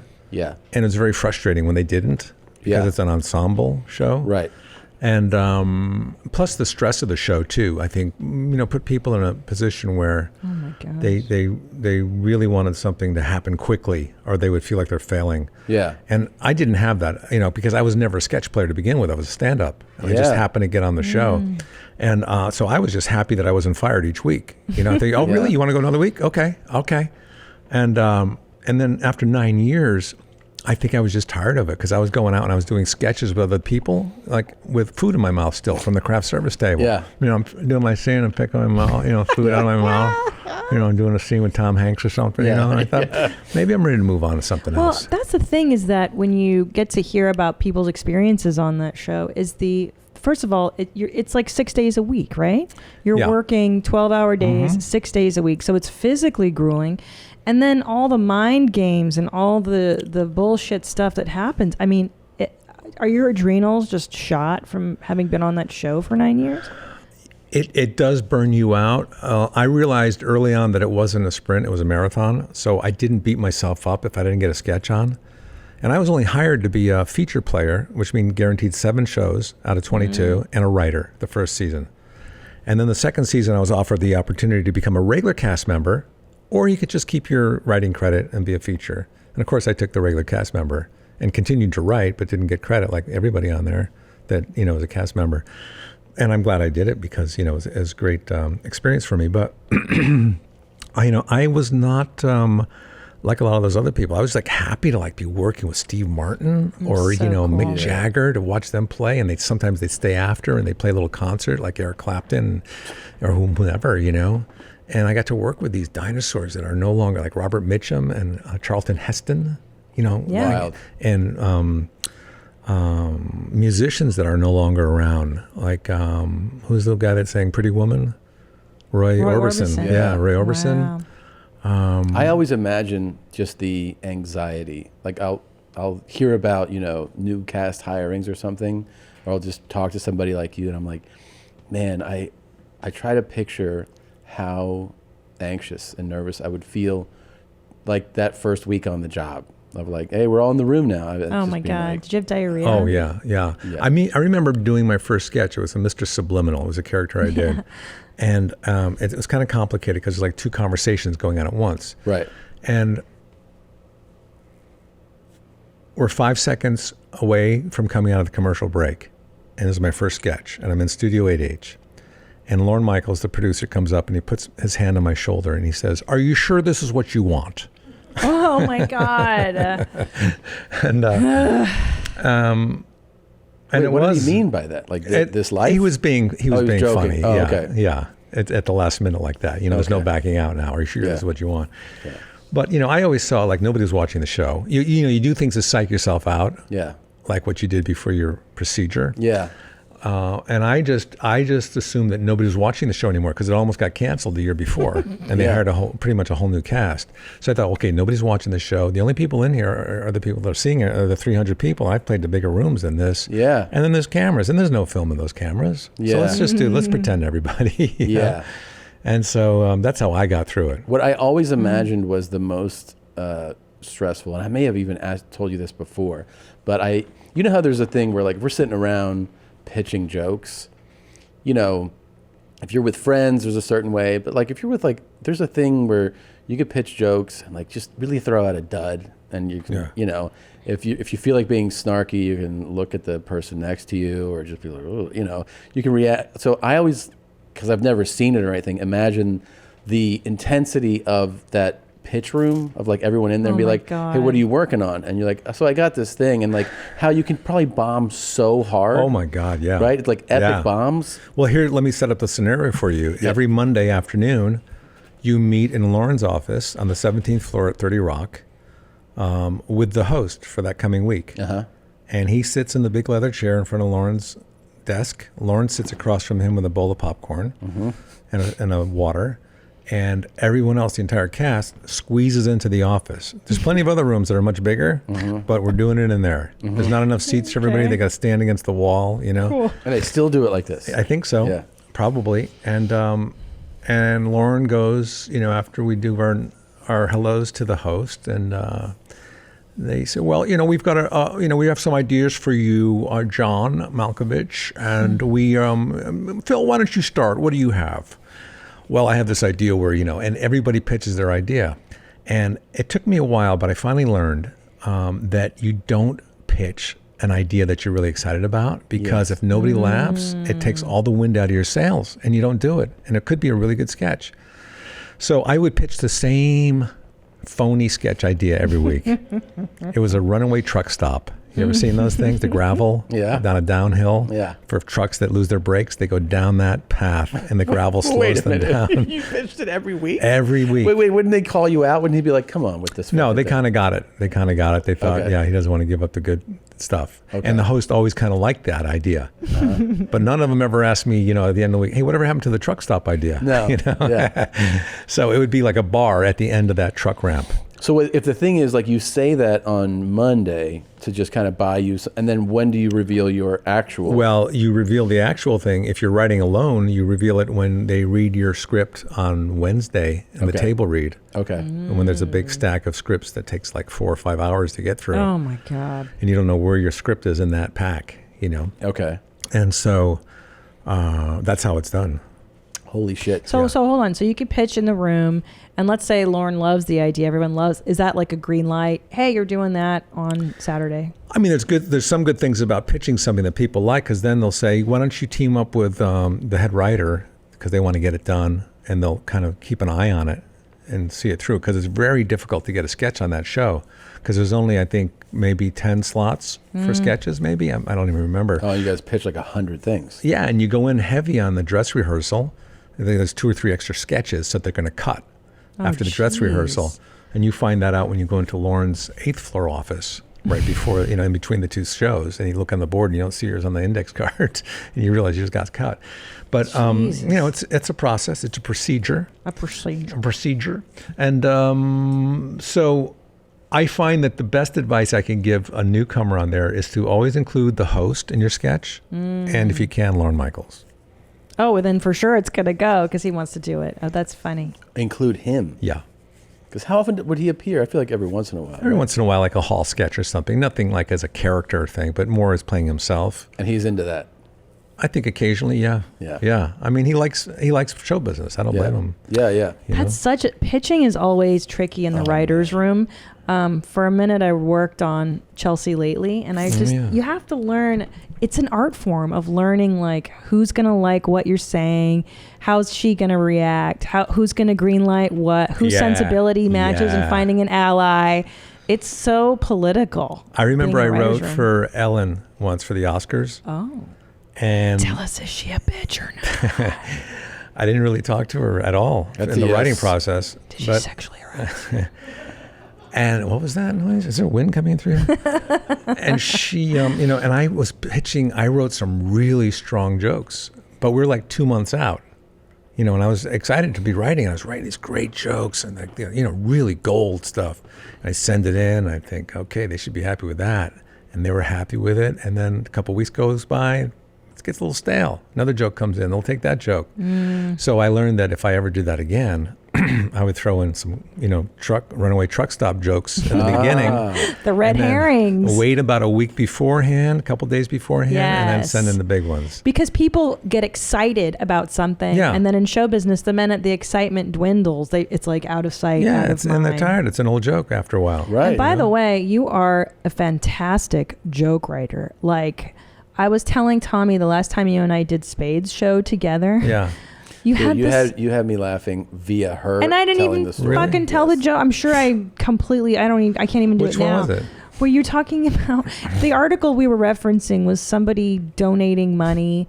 You said I donate money anonymously, and by the way, I call myself anonymously. When I donate, I don't put my name down because I don't need that attention. It's not really. I'm not after that. I just want to help. So I just always write anonymous. I sign that. So whenever you see the name anonymous on a charity list, that's me. That's me. That's such a funny joke. That's so brilliant. It's so brilliant, and like it makes me hate what I'm doing so much because then you're like, oh, I'm not that clever. Like that was like 2 or 3 layers of a joke, man. You know what's interesting too is I have this special coming up. I'm doing live stream. Yeah. For rushtix.com. Rushtix.com? You're being serious? I thought you were telling a joke. No, when does it come out? It's a real thing. September 12th. Awesome. Yep. And it's going to be live stream, and Brad Paisley is going to be my opener. Jesus Christ. Yeah. And he's going to be my house band. And it's Saturday, on 7:00, September 12th, Pacific Standard Time. Wow. Okay, there it is. It's up on that board there. Yep. It's called Kevin Nealon Behind the Mask, because it's also pandemic related, but also even before the pandemic, everybody kind of wore a mask, you know? Everybody wears a mask. They're not really telling their real feelings about things. Yep. So, so during the pandemic, another thing I've been doing besides drawing and things like that is I've been doing something I put off for a long time. It's been really difficult for me to do, and that's to watch other comic specials. Yeah. You know, because you see them all the time in the clubs, and you know, it's a lot of levels. You don't want to be influenced. You've heard everything. You know the tricks and all that, but I've been watching some really good ones, and you know, people are really talented. Tom, including Tom's. You know, I told you a couple months ago I watched yours and how good it was. Thank you. Wow. But I was just watching because I haven't done a special in like 7 years. I've done 2 for Showtime, and it's been a while. But I wanted to like see what's out there and watch every aspect of the production, how they're shooting it, you know, Yes. who directed it, the lighting, the venue. I noticed Chappelle always has like a little catwalk because he likes people around him, you know. Yeah. And then material wise too, like I've just been watching Bill Burr for the, you know, and I'm thinking, I'm so unlike these people. You know, I'm not a venter. You Yeah. know, I don't have social commentary. That rant yeah, thing, mine's yeah. more of a silly kind of observational thing, you know. Which is a great thing, though. It's good. It's good. But, you know, it's not the kind of comedy that people, you don't go down in history as a legend, you know, like a Chappelle. Right. Or something like that, where you're really making statements, or rock. Not true. No? I actually think I will give you examples. I love Phyllis Diller. She was just joke, fun, light, keep it. You don't know where she leaned politically. She didn't have a big statement. Don Rickles, I think one of the funniest people. You don't know where the fuck he stood on anything. It was a different era then too. I think, you know, it was less political back then. I do think that I like to look at comedy like going to the movies, in that when you go on a typical non-pandemic year and new movies come out on Fridays, Yeah. right? And you go to the movies on a Friday, and what do you see? There's a drama, a comedy, an action movie, a thriller. There's something for families, right? Yeah. So what it is like it's a variety of choices for a variety of people. And stand-up is, I like to think of it the same way, where, you know, there's new specials out, and it's like, well, do you like an angry ranter type? Yeah. You know, do you like somebody who keeps it loose and fun? Do you want clean? Do you want like super X-rated? Like it's the same kind of thing. We're all, there's room for all of us, and there should be a variety of it. You know, there should be. You're right. styles. And there is room for everybody. And I know that. And I've even watched specials where Chappelle would do the belly room as a special. And there'd be maybe 150 people in there. And then I watched Jack Whitehall with, you know, it's more of a silly kind of stand-up, fill up Wimbledon. Yeah. You know, with thousands of people. Crazy. So it's, you know. And that's the Or thing, is that even- any style of it can what's be his wildly name? successful. What's the You one know? that the young guy who just did not Tommy John again. I always think it's Tommy John again. He's the young kid. Tommy's great though too. He's fantastic. You know, he did Radio City Music Hall. Oh, John Mulaney? John Mulaney. Yeah. And there's a guy too, like he's not offending anybody. He's not No. out there saying crazy stuff, and he's a huge He's a huge actor, and he's a great great comedian. comic. But you're There's so many such great a good comics joke out writer. there. So are you. So many great comics. Yeah, but you think about that though, right? The going down in history thing. Yeah. I mean, you think, you know, I used to tell Gary Shandling, I'd say, you know, Gary, when I was younger and I was doing stand-up, I was very excited to be on the road, because I think, you know, I would think to myself, I'm building a career. One day I'll be filling up Madison Square Garden. I'll be like Steve Martin. I'll be, you know, doing these huge venues. But now it's kind of like unlikely that that's going to happen. He goes, you don't know that. You have absolutely no idea. It's totally possible still. Yeah. And it's true. But, you know, when you've been doing stand-up for a long time, you are continuously looking for ways to excite yourself. Yes. And you're always looking at where you are in the scheme of things and other comics and what people are listening to. And listening to, like, I started going back to the clubs, like, I don't know, 15 years ago, you know, after Weeds and stuff. Yeah. And I started seeing all these new comics and this new, not a new style, but just a new kind of like attitude and, you know, delivery from comics. And I thought, this is really good. I don't really appreciate some of these comics. I don't get it, you know. I don't see where they're just angry. Mm-hmm. And then I started to watch more and more, and I started getting it, the way people kind of reacted to them. But then I started comparing some of my jokes to that. And I thought, I'm just like old school. Oh, I don't think so. I don't either. But at the time, I did think that. Oh, I see. Yeah, but I mean, I had my 13-year-old son like dying last night. That's got to be good. That's got to be good. I mean, because he's kind of got a good sense of humor, and we started watching this show called Love on the Spectrum. We've seen it all. Fantastic. We finished it in like 2 days. Yeah. Yeah, it's great. I love it. And none of them are upset when it doesn't happen. No. And the other thing is, you know what the best part of that show is? You realize, as most of us out there in the world, like from a dating perspective, you go on a date or somebody goes, what do you want out of this date? And you're like, I don't know, like have fun. I don't know, maybe hook up or I don't know. And then if you talk to the person, what you're doing is like you're kind of dancing around things and you want the person to like you. Yeah. And then people on the spectrum or on the show, they were so direct that it was so refreshing to hear somebody go, what do you want? They're like, I'd really like to fall in love and spend time with somebody who's happy and I make them happy. And you're like, holy shit, I don't think I've ever heard anybody say that, you know? Or even their likes and dislikes. I think autistic ones are better than anyone's. Like, they all like toys and video games. I like video games. I don't like hearing people chew loudly. You're like, me too, bro. I get it. Yeah. I like cats eating kibble. Like, I like those, because those particulars are really what marriages are made of. And they always ask the same question I ask when I date somebody. Do you still live with your parents? That's so true. But for me, like I'm always amazed at the end of the date where they shake hands or a light hug and they say, well, I enjoyed this and I hope, that maybe we can see each other again sometime. Yeah. And then if it doesn't work, they say, I don't know. I would be devastated. I would never I would never handle it as responsibly and maturely as they did. Like when they were like, I don't think this really worked out. I was like, you fucking said that? Like I would have been like, yeah, I'll call you next week for sure. Totally. Because I would get devastated if I went out with somebody for even like 6 months and they broke up with me. I remember I broke up with a girl after 6 months once. And I would just kind of get out to Hollywood and I was auditioning and stuff. And I had a McDonald's commercial to audition for a Big Mac where I had to cry. And she had just broken up with me 2 days earlier. Perfect. So I go there. It was on La Brea in Hollywood. And I go in there and it's like American Idol. The judges sitting behind the table, like 4 of them. And I get up there, I do the script. And where it comes to part to cry, I was wailing like a baby, tears coming down. And they were looking at me like, oh my God, that poor guy. Oh, I feel so. And I got a call back like 4 or 5 weeks later. Now I'm kind of over the girl. Yeah. So I had to bring her 8x10 with me and the phone message from the machine and play it over and over. And I went in there and I could not bring the tears again. So she screwed me twice. She screwed you twice. Did you book it? No. Fuck. God damn it. No. How's your shoulder? Are you okay? Yeah. You're not in pain? Nope. No. Can I tell you what I really like about you? Hey, you guys have to forgive me for something. What are you going to do? I have to post this thing right now as part of a deal I have. So all right. Well, it's I'll a promotional talk to thing. Kevin. So you guys talk for a second. Okay. Oh my God. It's true, and it has to come up right now. They Hilarious. say. Are you putting in? Are you making a book? Are you betting on a game or something? Dude, listen to the spread. All right, if the fight. No. So I wanted to ask you. Tell me what you like about me. I like everything about you.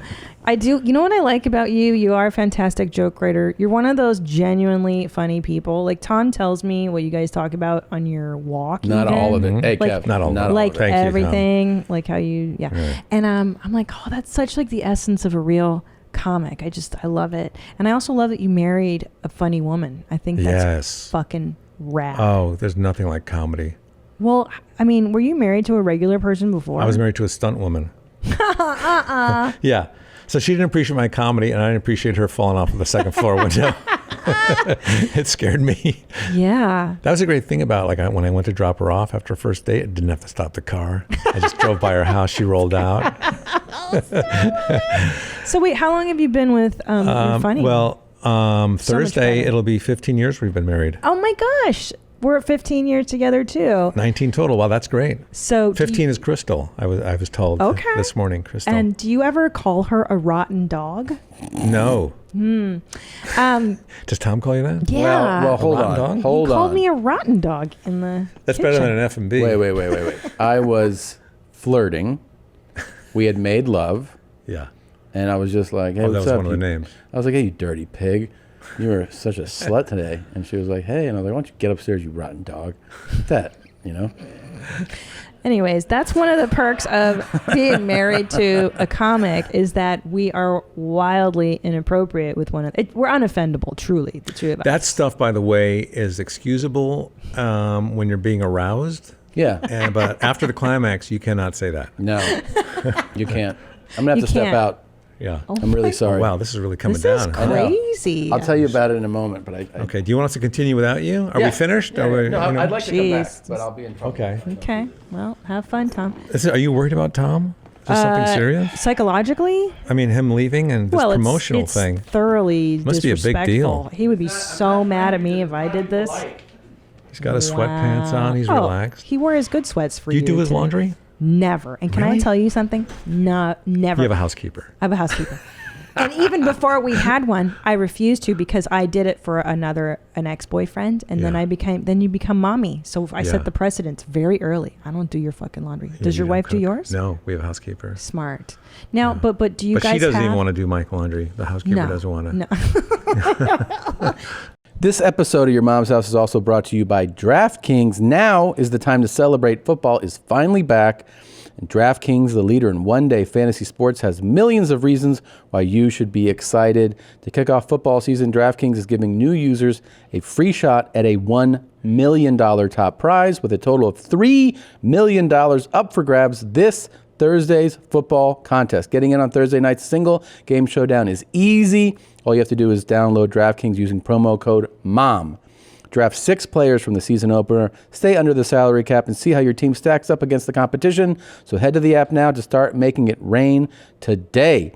Download the DraftKings app now and use the code MOM. For a limited time, new users can get a free shot at the $1 million top prize and $3 million in total prizes. Don't miss this extra special Week 1 bonus. Enter code MOM to get a free shot at the $1 million top prize with your first deposit. That's code MOM, only at DraftKings. Make it rain. Minimum $5 deposit required. Eligibility restrictions apply. See DraftKings.com for full details. Kapow! Right here. Whoop, whoop. I got my Whoop on like I always do. 24/7, 365.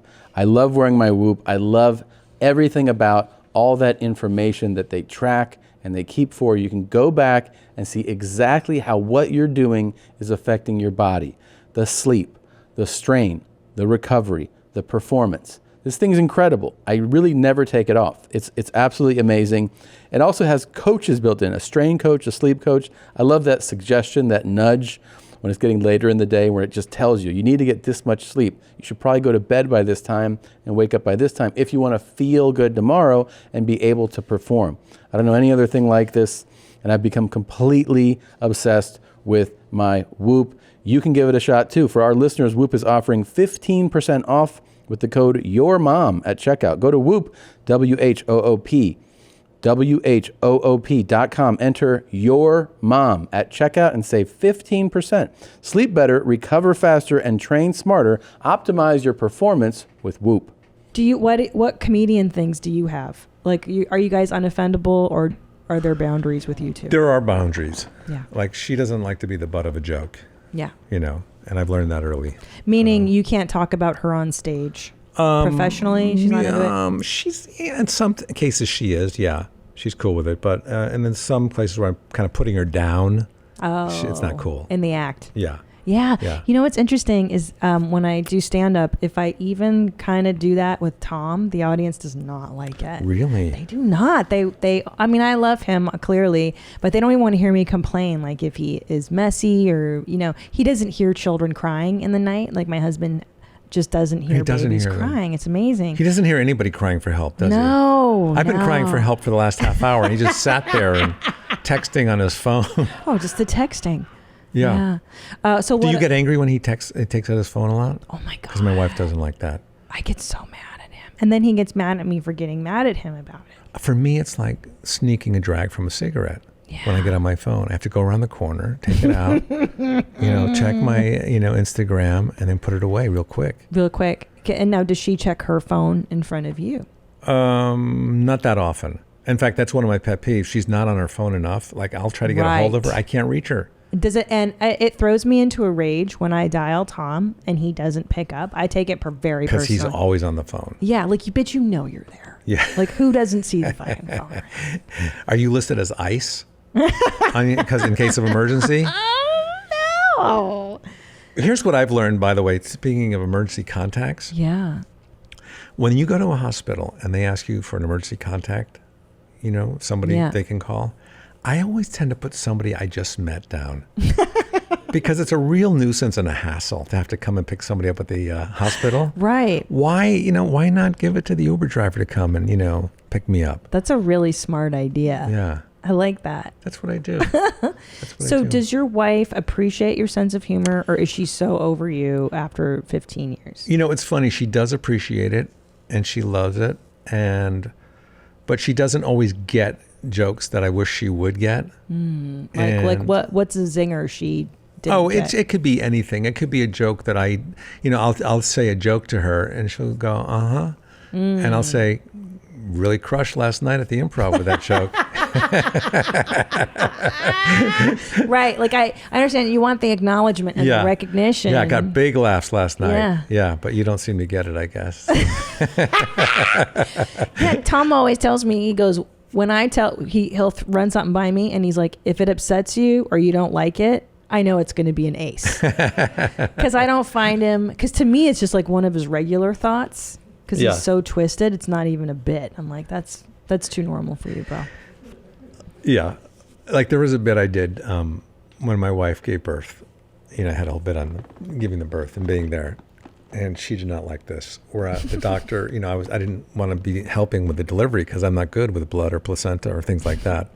And the doctor was kind of giving me a play-by-play of what's going on, and this and that. And, and now the head's coming out. You can see the top of the head. It looks like a gray stone with some, purplish like hair around it. And I said, I don't know. I think that's always been there. And she did not like that. Oh. Rightfully so. So I dropped that from the act. Yeah, that's really funny. I like that. Yeah. Gosh, but people will say too, she'll have friends say, boy, you're really patient with him to let him do jokes like that. And then that kind of plants a seed in her head, maybe I shouldn't be doing it. Yeah. Because I think in the beginning, Tom and I, that was a limit too. At the beginning, because the first time I saw him say something about me, I was like, you can't fucking do that. Don't do that. That's the sanctity of our home. Yeah. And now I'm like, I don't care. Say whatever the fuck you want. Did he meet you on a set somewhere? No, we met at the Cat Club on Sunset. Is that a strip club? Yeah. I used to be, you didn't know that? I was Cinnamon. Cinnamon. Could you imagine? I'd be the worst stripper. I was imagining for a minute. Yeah? You don't want to know. No, the Cat Club used to be a music club owned by some guy in the Stray Cats. Oh. And then they had comedy nights on Saturday, and I met Tom there. Where was that? Upper Sunset, like past where the Laugh Factory and past even the up there. Yeah, the Comedy Store. Yeah. And he was like 23 and I was 26 years old when we met. Shut up. I know. What's the age difference now? Is it still 3 years? Yeah, there it is, the old Cat Club. Wow. I don't know. I don't think it's there anymore. And it looks that logo looked kind of familiar. It was cool, man. It was I met a girl once from the Kit Kat Club. Oh. Which was a strip club. I used to bartend at the Improv. Yeah. And every night I'd have to make a bank deposit after I closed up. I took all the money, put it in a canvas bag that had a lock on it, and I would drop it off. And I'm coming home one night. I dropped it off. It's like 2:30 in the morning, and I'm coming up Melrose toward Paramount. And there's this girl walking in the middle of the street, staggering. And she's all kind of beat up and, Oh, Jesus. And she's walking in front of my car to stop me. And nobody else is around. It's like 2:30 in the morning. And she's drunk, and she comes alongside my window, and I roll my window down just a little bit.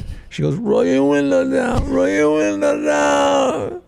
And I roll it down a little bit more. She goes, they beat me up. They threw me out of the car. And I said, oh, no. I said, can I bring you to the hospital? She goes, no, bring me. She comes around the other side, and I need a ride.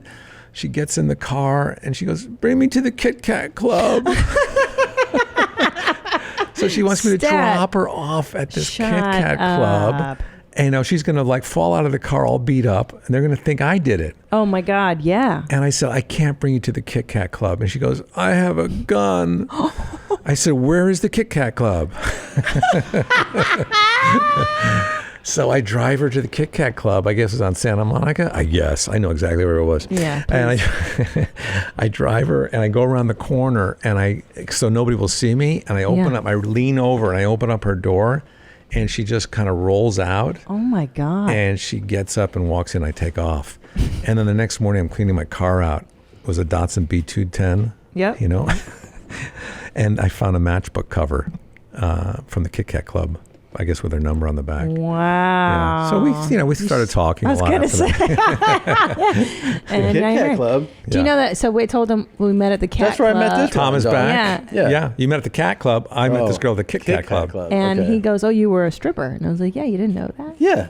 And for a minute, he believed it. Oh, yeah. But I mean, you should have seen her. She looked like a straight up hoe when I met her. Like what was she doing? God, what were you doing? She was jerking this guy off outside.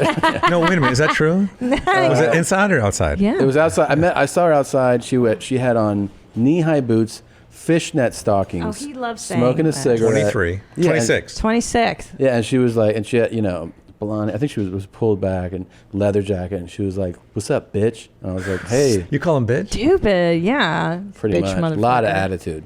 I did have a bigger attitude back then, and You were he says drinking, too. fishnets, but I had a knee length skirt on, so it's not like I was a hooker. And what were you doing for a living back then? Working the streets. I was working as a sales assistant at WorldLink Media. I WorldLink, think, okay. like selling, helping someone sell media airtime for. On the phone? No, there was computers then. Yeah, I was like, it was a bullshit job doing infomercial sales. And Tom was just a struggling comic. Oh my God! Well, I was a comic by night, but we weren't even full time. We were still having day jobs. No, yeah, I was working in post production. At that point, let's see, when I met you, I might have even not even had a job yet. I might have been interning still at Copelson Entertainment, and then I worked as a logger on all these reality shows, like.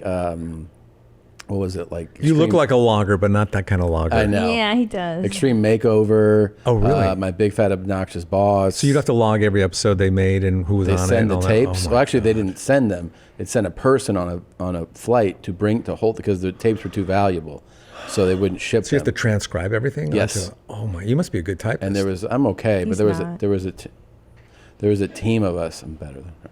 There was a team so of much us faster. that would type them, and then I became lead logger, in which I got to. Nice. That was the money move. Ride the front of the log. I like it. Oh my God, because that also meant that I could, when you're a lead logger, you could just be like, "You guys need to get this done, okay?" and then walk away and be like, "You just don't type fast enough." Yeah. And then sometimes, if like we were behind, then the post soup would be like, "God, I go, I know, I'm just trying." He goes, "Are you going to jump on and I guess help to get this done?" And I'd be like, "Fuck." I'd be like, "Yeah, no, I'm gonna," and then I would just have to bring in a smarter person. What is your ideal job right now? Logging. I'd love to go back. You'd like to go back to logging. I mean, I really love what I do. I mean, this is it. You like what you're doing. I do. I mean, I have said I really do like features. Would you like to be like a movie star in feature films? I like features. I like it much more than television. I like the idea of diving. I like diving into a part, telling a story, the movie, and I love movie schedules. Like I like that you commit to something really hard for 5 weeks. Yeah. And then it's over. Yeah. And I know that like the job security of television is great. Like, if you have a season, you're working and stuff. But I prefer doing podcast stand-up and just jumping into something, every once in a while. That's what I like features more. I see you working as the grease monkey on the Fast and Furious movies. I would do that. Yeah. I would do that. Because you love cars. I do. High-speed cars. Yeah. That I is just had this such McLaren for the good weekend. casting. You had a McLaren? McLaren 600 LT Spider, the new one. It was What car are you looking forward to coming out? Coming out? What do you mean coming out? Well, these car guys always know about the next big car that's coming out. Oh, I thought you meant like he's going to come out as Yeah, I transgender. had that for the weekend. That's what we had. It was Transgender fun. would be a good name for a car. I love transgender. Transgender. Yeah, I had that for the weekend. We had a red one. It was so rad. It was. It was And she so was much like, fun. it's always funny when you're like, hey, this is good. I'm always like, what? I know I don't usually like these fancy cars, but I really enjoyed riding in I this do want to McLaren. drive the new Roma. The Gypsy? Do you know what car I loved as a kid? When we lived in Europe and we drive around Italy and stuff, I'd see those little Alfa Romeos, the convertibles. Cool. Oh, I love those cars. I've seen a little more of a like infatuation like segment pop up with those recently. I go to like these kind of car meetups, and there's more Alfa Romeos now. Really? People, I think they're getting like coming back. Yeah, and the new Corvettes look kind of nice. Amazing. I mean, they went through an identity problem for a while there. Like I think about a 20-year identity problem. But then the new C8, I think people, if you just kind of glance at it, you'll think it's a Ferrari. Yeah, definitely. Yeah. But what about the new Tesla? I love those Teslas. Not the new Tesla, not the Model S, but the sports, the Roadster. Yeah, that thing. Supposedly, they said that is going to be 0 to 60 in faster than a rocket, 2.3 seconds or something. Yeah, it'll rip your face off. If you push down too They fast. say they'll rip it off and then they'll shit on it and put it back on. That'd be like, great. wow, that's a fast car. Wait, I thought of the perfect job. For me, I want to be a stand-up comic. I love being a stand-up comedian, but with transport beams, like in Star Trek, where they can you don't have beam to you work on. Okay, I without love it. the travel. That's called Zoom. I know, but then you can't interact with the audience. I would also love to shoot adult scenes when I'm not. You know what I mean? Like, I think I'd be a good performer. I'm not like, you know what I mean? I'm a pretty strong performer. You're a strong performer. Let me tell you something, Kevin. He's understated. Tom's a lot like me. Yeah. Kind of dry. He sneaks up on you. Sneaks up. Sneaks and up. his erections are very powerful. This is what I'm saying. Really? So I walk in the room, right? There's all these like porn pros, and they're like, "Who are you?" And then I'm like, I'm kind of new in the biz. So I show up, and they're like, you're not exactly in shape. Let's see what you got. And they're like, that's your dick. But then I'm like, yeah, but it's gonna stay hard all day, like even after we're done shooting. And then they'll be like, you know what? That is a commodity here. We can really use someone like you. Do you think you could do an adult scene? I mean, you think you Again? The pressure, Not right away. I'll need a little time. Yeah. Pressure. I mean, to perform. I have done sex scenes. Like on Weeds. What's that like? One of them was a autoerotica thing. Oh no. Where you thought I was going to hang myself because I was lamenting about what was going on in my life, and you could see the rope hanging from the. And then you find out I'm just checking off. I've never laughed harder. She knows me so well. I've never laughed harder than that movie with, rest in peace, Robin Williams, but with the son, Father of the Year or Dad of the Year. Yeah. That opening scene, I laughed so hard it. because she was like, "You got to watch this scene." I go, "What?" She goes, "You got to." When he's like, "I was about to come, you fag," to his dad, like a kid His saying father, that to because Robin Williams walks in on the Sun Master. World's greatest dad. World's greatest dad. Yeah. He's about to come, you fag. I was like, "What the fuck?" That's really so. funny. Wait, you did that? I don't know that I could. Was that weird at all or no? right? You're like, that's No, because But what about a sex scene? I always feel like I've done sex scenes with mainstream Elizabeth Perkins, naked. Really? In bed. Yeah, and do you have to wear the some sock? And you wear a sock just over your peener, but you don't have to wear like. And what about your beans? Mine was a kid sock. Yeah, but it's more of a pouch. A pouch. Yeah. Yeah. Is it like a G-string? Like it goes. But that pouch, more like a pouch. That pouch moves when you do, right? I mean, it stays with you. You tuck everything in there, and then you pull the strings really tight. Did you get a boner? No. Really? No. Because are you too nervous? You're trying to remember your lines and stuff. Yeah. Like, ooh, that feels good, But did you ever see Bucky Larson? Yeah. I was in that movie. Yeah. Wait a minute. Remind me of Bucky Larson. Bucky Larson, David Spade plays Bucky, and Bucky comes to L.A. to be a porno star. That's right. But he's got a really small penis. But the secret is he's constantly ejaculating. He'll give them the money shot whenever they want it. Oh, right. Yeah. Swartzen. Swartzen. Yeah, and I played his roommate. Aww. I don't think I could be a porn star. Maybe I could be background. Yeah. What about stunt? You think you just come in and finish Stunt the scene? double? Oh. And they don't ever show your face or anything? No, because I really want the attention. Yeah. Yeah. Yeah. I'd rather be the guy that can't finish it and they just show my face. Frustrated and embarrassed. I'm sorry. So wait, you've had your mask on when you got here. I appreciate that. There's mask hysteria in every direction, right? Mm-hmm. There's people that are like, so I wanted to show you some footage we have of the way people are, I'm a big believer in masks. This is the longest I've had it off. I wear a CPAP machine at night, which is a mask, a full flask. I go right from that to this one, to this mask right here. All day, every day. Yeah, so I'm very seldom touching air. Is there something about the mask you're opposed to? People are just confronting people, you know? Okay, seriously? You Yeah, need to go do seriously. your own thing. Cool.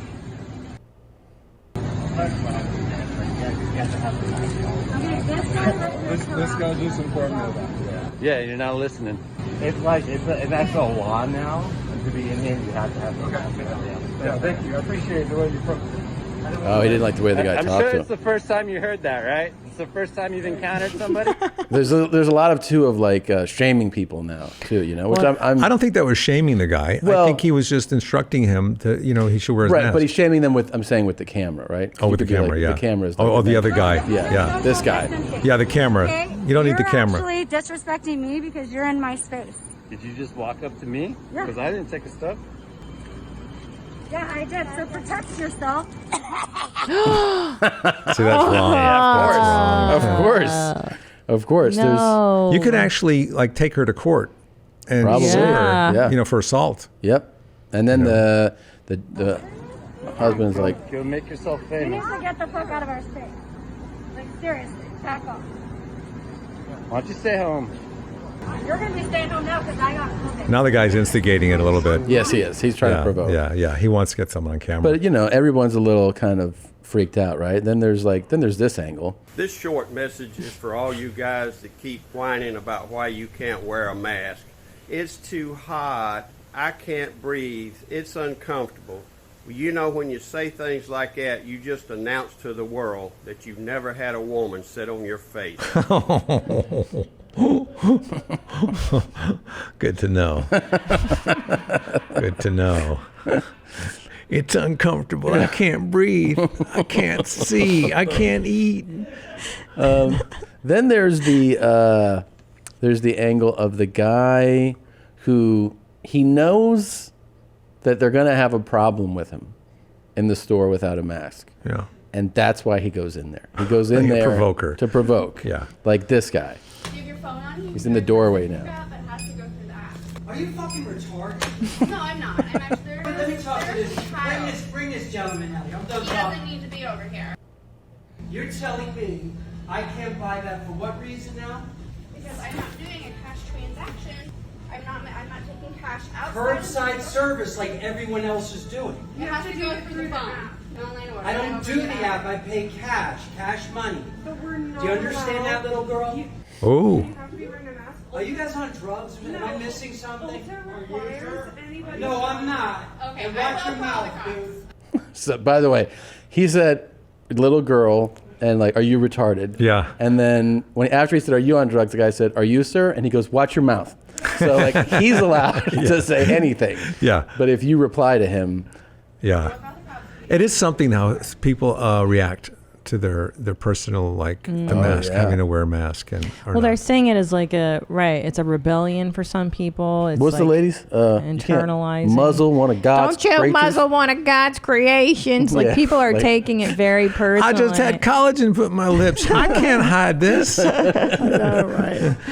Yeah, I mean science. Listen to science and go forth. But people are taking it like a parent. This dude though, this dude steps it up. I mean, Weird. you can tell it's about to get real. Yeah. I'm not repeating it. A company-wide policy. Also, corporate requires everybody. And I'm telling you, I cannot wear the mask. I'm medically exempt. Do you understand that? There's no medical exemption. I can go get a Yes, there is. Mr. Let me go Smarty get a Pants, you don't know what you're talking about. It's Mr. Smarty Pants. You're what? Uh-oh. What did you say? He entered. Your husband? Let me have a good look at you. Oh boy. Look at him. Hold on. Oh, I'm gonna have some fun with this one. You see He that? said that? He said, I'm gonna have some fun with this one. That's Now terrifying. this dude has real, like for people, I feel like in other parts of the country, this is very crazy beach dude vibes. You know what I mean? Definitely, man. He's got his bike outside there. Right outside there. He also has the move where he pulled the waistline over his belly. Yeah. You know, which is also kind of crazy. He's going in. Going in. Yeah. Yeah. He's definitely dabbled with meth. I don't know if he's on it right now. He's on something.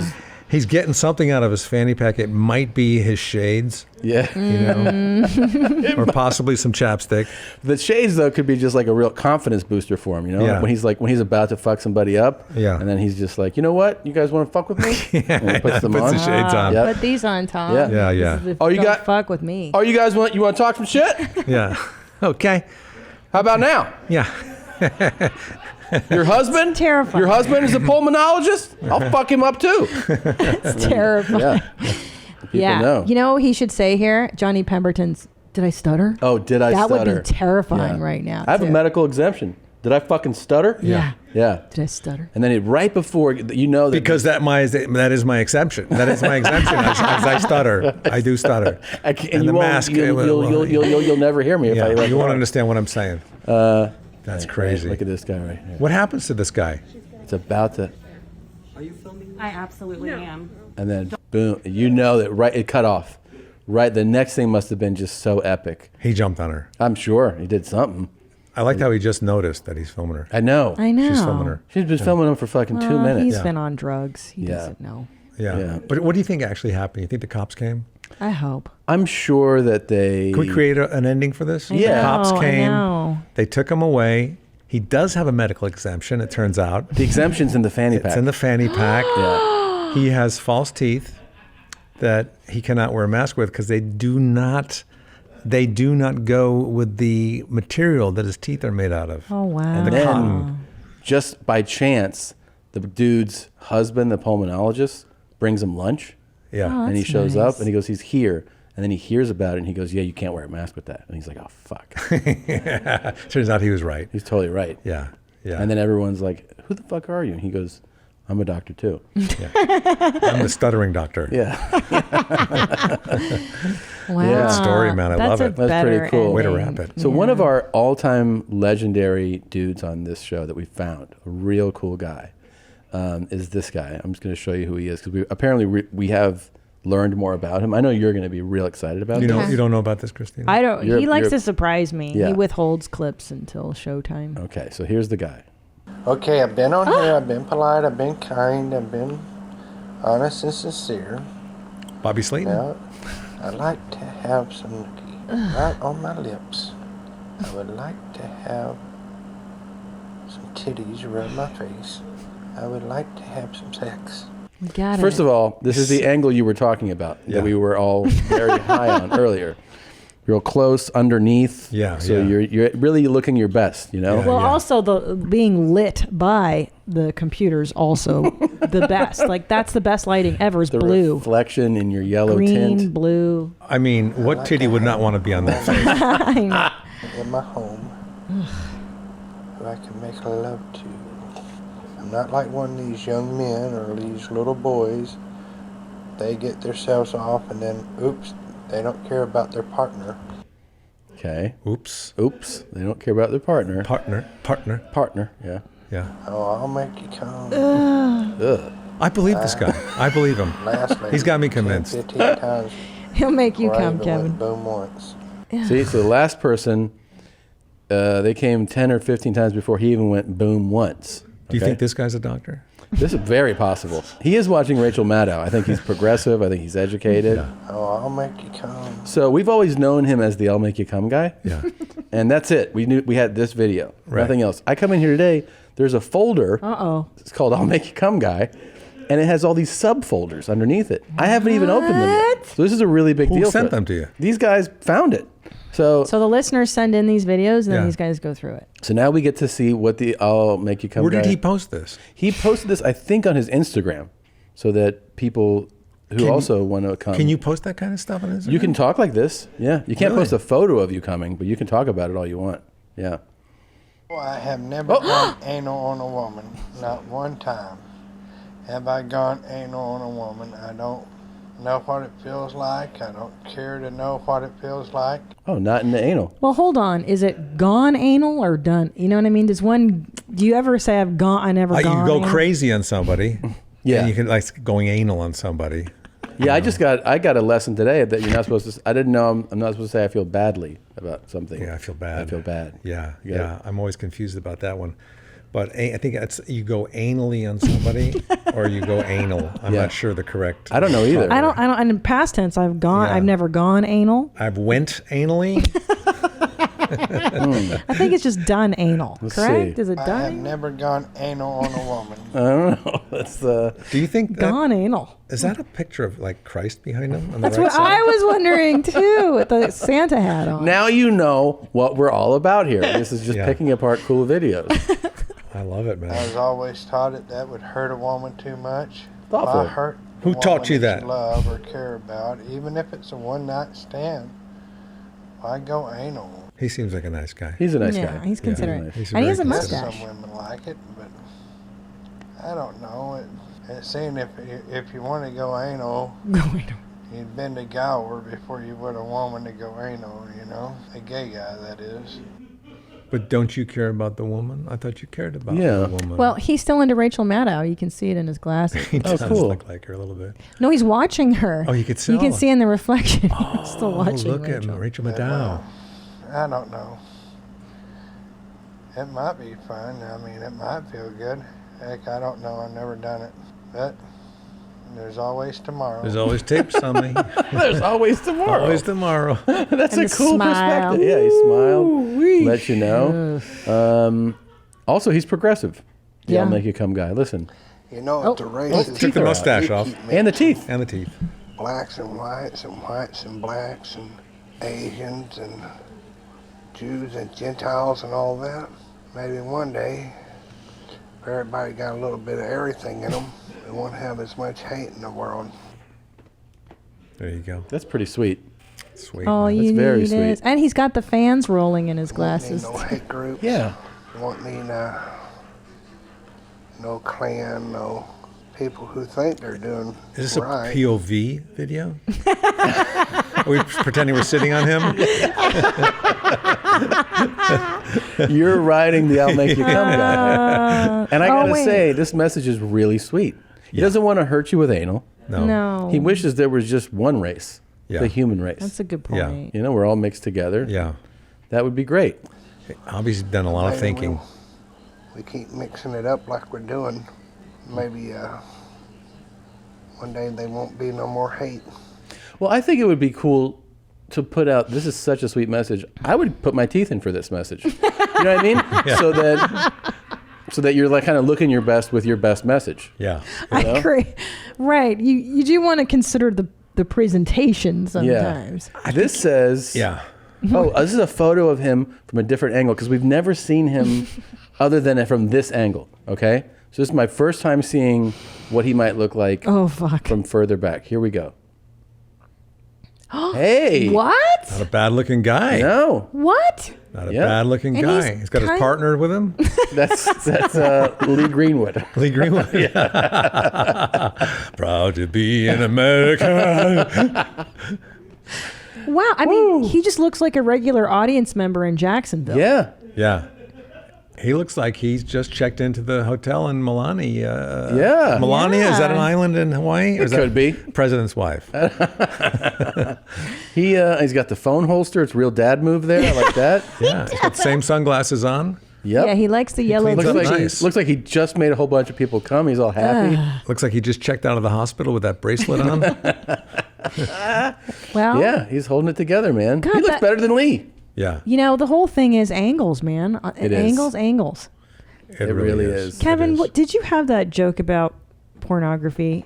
We were like, before I watch it, I'm very interested. Yeah, yeah. Can you please tell it? Oh, it's so long. Oh, is it? It's so long. So yeah, I could do it for you if you want me to. Please. This is one of my favorites. This is If you remember it, no prash. let me see I if I know can how hard it is to remember. remember bits. Yeah, I got a call from Playboy magazine, and they asked if I would review 3 adult DVDs and read up a blurb for their magazine. And I felt kind of awkward doing it because it's not really what I do, you know. But I do like writing, so I thought, yeah, send them along. So they sent me these 3 adult DVDs, and here's what I thought of them. The first one was called Wanda Whoops Wall Street, and this is starring Jessica Jameson, very attractive. Found myself interested right away, and then I got more interested, very interested, and then suddenly no interest at all. The second video was called Bimbo Rage, and this is starring Kristen Price. You know what? Good story on this one. Good production value. Interested right away, then more interested, then suddenly no interest at all. I left the DVD running. I went into the kitchen and made myself a sandwich. I had a Diet Coke, some potato chips. About 45 minutes later, I went back in the living room. The DVD was still running. Found myself interested again. Interested, more interested, very interested, and then suddenly no interest at all. Okay, the last DVD, I'm afraid to say, was called Heavy Into Jeff. This was an all-male film. And I got to be honest with you, I was not looking forward to watching this one. I was very skeptical. Very skeptical. Skeptical, more skeptical, extremely skeptical. Someone interested, more interested, very interested, then suddenly no interest at all. Then ashamed, depressed, suicidal, despondent, dejected, rejected, sad, alone, confused, angry. Someone interested, more interested, very interested, then suddenly no interest at all. Then I rolled over and I went to bed. That was amazing. That was an old bit. So good. That's that's fantastic. That's great writing, and you have the best delivery in the game. Yeah, that's man. hilarious. It's all in the delivery. That's so. I know. I mean, yeah. You with the anal is the best. When you go anal with your delivery, I'm telling you. I've gone anal before. Yeah. You've gone anal? No, you have the timing of a master. I've watched you on stage. I mean, when you're like a drier species of comic like Tom and I, you have to wait and take that risky wait. The risky pause, the beat. The pause, and then follow it up with whatever you're going to say. And that just kills. And you are one of the true masters. Oh, thanks, man. Oh, wow. Yeah. Very, very nice. Tom's going to be very happy that you said that. No, it's true. I'll write this for a few days at least. Yeah. Maybe a week and a half, too. Yeah. That's very nice of you to say. Thank you. You want to see a few talks before we go? Always. Do you have a few more minutes or no? Sure. Yeah. Christina curates TikToks. Are you on TikTok? No. Don't join. No. So I call China directly with information. Yeah.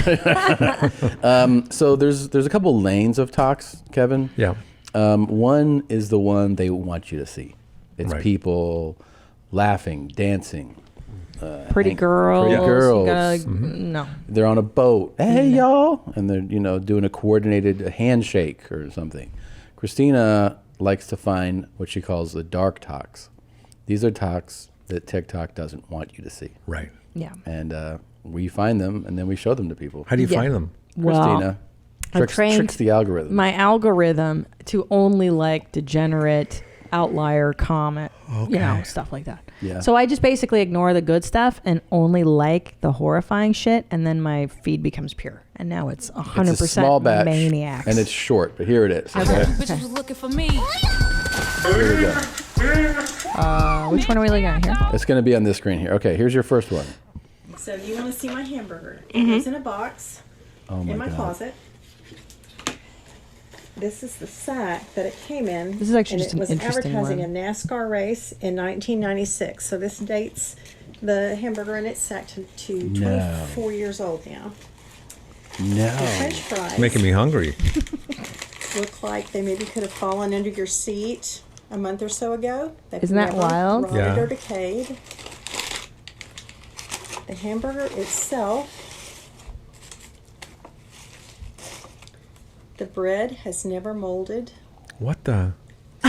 The meat has never rotted. I feel sick, actually. I actually feel like I'm about to throw up. You could heat that up. Throw it in the microwave. It's never even broken. It's completely intact. Is I it don't know because why. of all the chemicals they put in there? I hope so. It's so processed. I want some 24-year-old McDonald's right now. hamburger. It's delicious. Not sure what would happen if you ate it though. I feel really nauseous. It was almost, I watching that? almost could have got nauseated Yeah. if they showed like pickles and dried up pickles. And Or if it had lettuce. been like, you know what I mean? Like rotting or Yeah, something. yeah, like if there's larvae in there and stuff. And Well, the point is that it's not even real food, so it can't decompose. we found a snake in our backyard the other This day. is so weird. Would you stop it? Stop. We found a rattlesnake in our yard. Yeah. And the gardener killed it. And I thought he took it away. But the next day, the snake is in our front yard, decomposed.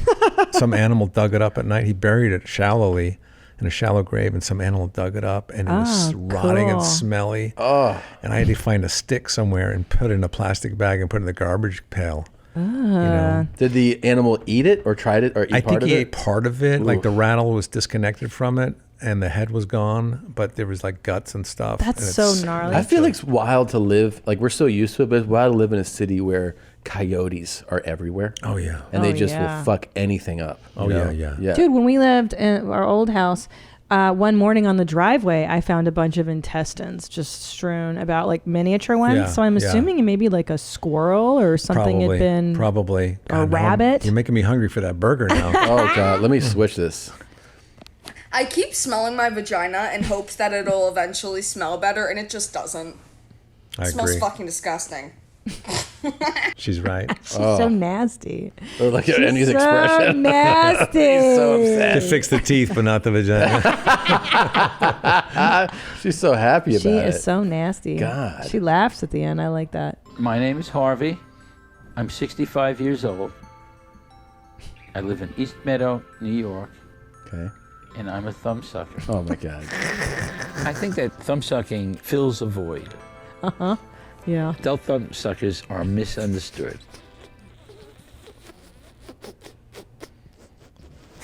Jesus. You want to reach out? You want to be friends? I just wish the forefinger wasn't up on the nose like that. Right. Have some dignity. Yeah, about it. I mean, Like, just go straight in, man. Why? And does he do that only when he naps? Is it, or during the day? I think it's when he's thinking. I'd rather see that than nail biting. Yeah, nail biting's gross. Yeah. I hate it. Especially I do when it. they get it way down. I mean, too. I do it, and I hate seeing it. Do you? Yeah. I've tried to quit so many times. I try to bite my nails sometimes. My wife gives me that dirty look. Yeah. When she hears that first. Oh my God. Yeah. Oh. Tom will do it when I'm trying to sleep, and I can feel the jarring just of the wanna get mattress. that one little I piece know, off. that piece off, yeah. Or like I'll be watching a movie. That's tough for me. Movies and sports. Yeah. That's my work. Like I'm watching. Oh, yeah, a game. yeah. So I'm watching it, and I'll be, making Yeah. that noise, and then she'll be like, "I'm sleeping. I can hear you." I'm like, "I'm watching a movie. You fucking rotten dog. Get out of here." You know? Stupid Yeah, bitch. Yeah. This is a message to all you women out there. Yes. You got a fucking face mask on and a backpack, talking shit, protesting. Try to knock every fucking tooth out of their head. If they're gonna act like a man, treat them like a woman. There you go. What do That's you a really think? nice guy. Why aren't these people running for president? They are. Oh, they are. You're right. That's a really cool look. Yeah. I also like that he says to knock women's teeth out, and then he has about 6 or 7 left. It's the irony. So maybe he's like, then give them to me and put them in my mouth so I can get all my teeth back. This one's just crazy. Oh my God, he on X Games mode. Oh shit! She was in. They were just in a wreck. Yeah, but I don't understand what that kid's saying. I don't understand what he's saying. Something about X Games? This is like X Games, Game, man. bro. Oh my God. Oh my God, he on X Games mode. He on X Games mode? That's what he said? Well, she's okay. Like they did a stunt basically, right? She's Yeah. just doesn't know how to get out of the car. Yeah. Fuck. Hey, thanks for Yeah, thanks for pulling those, that man. one. Way to wrap it up. Yeah. I just thought it was really interesting. I mean, have you ever seen that before? It was pretty nutty. That chick was just ready to get out, man. Yeah. I say when you're in a crazy. situation like that, get back into the seat, try to rock the car back to the flatness, and then back out and drive yeah, home. smart idea. Yeah. Let that windshield glass just break. Yeah. What's up, Tom? Just the thing did enough. Are you writing my special in there for September 12th? Yeah. Yes. Let's tell everybody one more time before we leave here. First of all, thank you for coming in. I'm glad you're feeling better. First of all, thank you for having me. No, of course. Second of all, you're welcome. Thank you. It's going to be September 12th. Tickets are on sale now. Rushtix.com. RUSHTIX. It's up there right now. There it is. They're seeing it. They're seeing it right now if they're 12th, watching. 7 p.m. Pacific Standard Time. Brad Paisley will be my opener. That my is special so guest. crazy. That's going to be great. He's going to be my house band. He'll play me in and out. That's and awesome. then there's an after party after the show. Really? Yeah, people can hang out. We can chat and have some libations. And stuff. it's Saturday. Saturday the 12th. Yeah. I'm going to get tickets. That's exciting. I want to get tickets. Can I get like a special? Yeah. Well, there's VIP tickets too. I'm going to get one of those. Yeah, you could be in my green room, which is my closet. Can I come over and just do it? Yeah, you could. I'll wear a mask. Yeah. Can I? If you want. Yeah. Okay. You can wear a face shield too and a bag. Can you put a bag over your head? Yeah. I'd love Those to. face shields look super crazy. Oh man. That's extra cray. You can do our set? Yeah. And where will you be? Like, where will you be? Standing in your, like, in a living room? Like, I'll be in our bowling alley. In your alley? Yeah, the bowling Nice. alley. Nice. No, I'll be in my office, but I think I might have a green screen. Can you hear any feedback or no? There'll be some feedback. Nice. Yeah. I think that makes a big difference, right? Probably. Yeah, it does. There'll be like maybe 30, I think, squares of people. Okay. That can works. hear. Yeah. Yeah. And they sent me all the equipment. I got to check it out. It's in a big suitcase, like lighting and stuff. Wow. Jeez. That's cool. I Cardboard can't wait. cutouts and stuff like that. That's awesome. Yeah, it's going to be great. So Saturday, the 12th. Excited for I haven't you. done stand-up since March something. Me too. Early March. Me too, man. Me 3, man. Yeah. Yeah. Yeah. Damn. So I think it's we going to be tight. We all probably stopped around the same date. March 7th was my last show. Yeah, me too, At I the think. Ice House. It was so great too. It was so rad. Yeah, I had a fun set at. I had done Vegas. I got back from Vegas. I was like, it's fun. I was like a month out from the special coming out, and then I did Largo. I did a 20-minute set on Largo. Did you go Largo Casino in Vegas? No, no. I did LA's Largo. Oh, the LA's Largo. Yeah, Gotcha. and yeah, it was a fun time. And Yeah, it's a good way to wrap it up. Yeah, that's a great one. Okay, so Hen Dog's going to take us out. The closing song is "Don't Be Stingy." Oh. Thanks again to Kevin Nealon. Thank you you, guys for Kevin watching, Nealon. for listening. Thanks, We'll everybody. see you next week. Thank you. Kissing you and holding you and caressing you and playing with your titties. Put your balls in my mouth. Put your balls in my mouth. Make you just come and come and come and come and come and come and fill my mouth. Yeah, I'll swallow if I want to. Yeah, I'll swallow if I want to. Put a big hickey on your inner thigh there and make it nice and red. Well, it's normal size. It's not that big. It's not that big. That big. That big. The one thing that I'm going to tell you is that the first time it's going to be quick with me because it's been a long time. Because it's been a long time.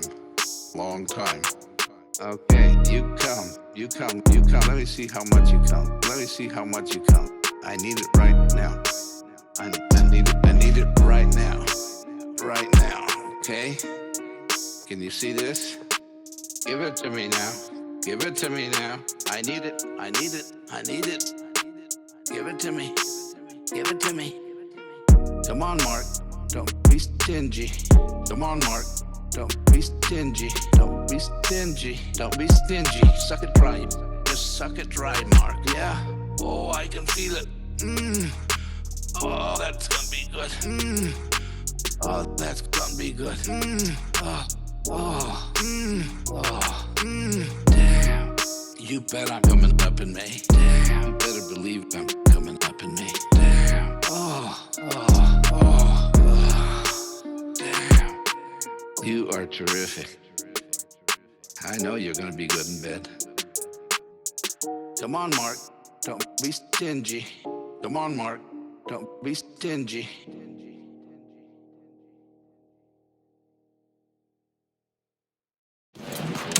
Hi, Mommy. Thanks, Jeans. Thank you for watching this episode of Your Mom's House. And if you had a great time, watch more videos here, here. And don't forget to subscribe here, so that you will know when a Your Mom's House video comes out immediately. Thanks, Jeans.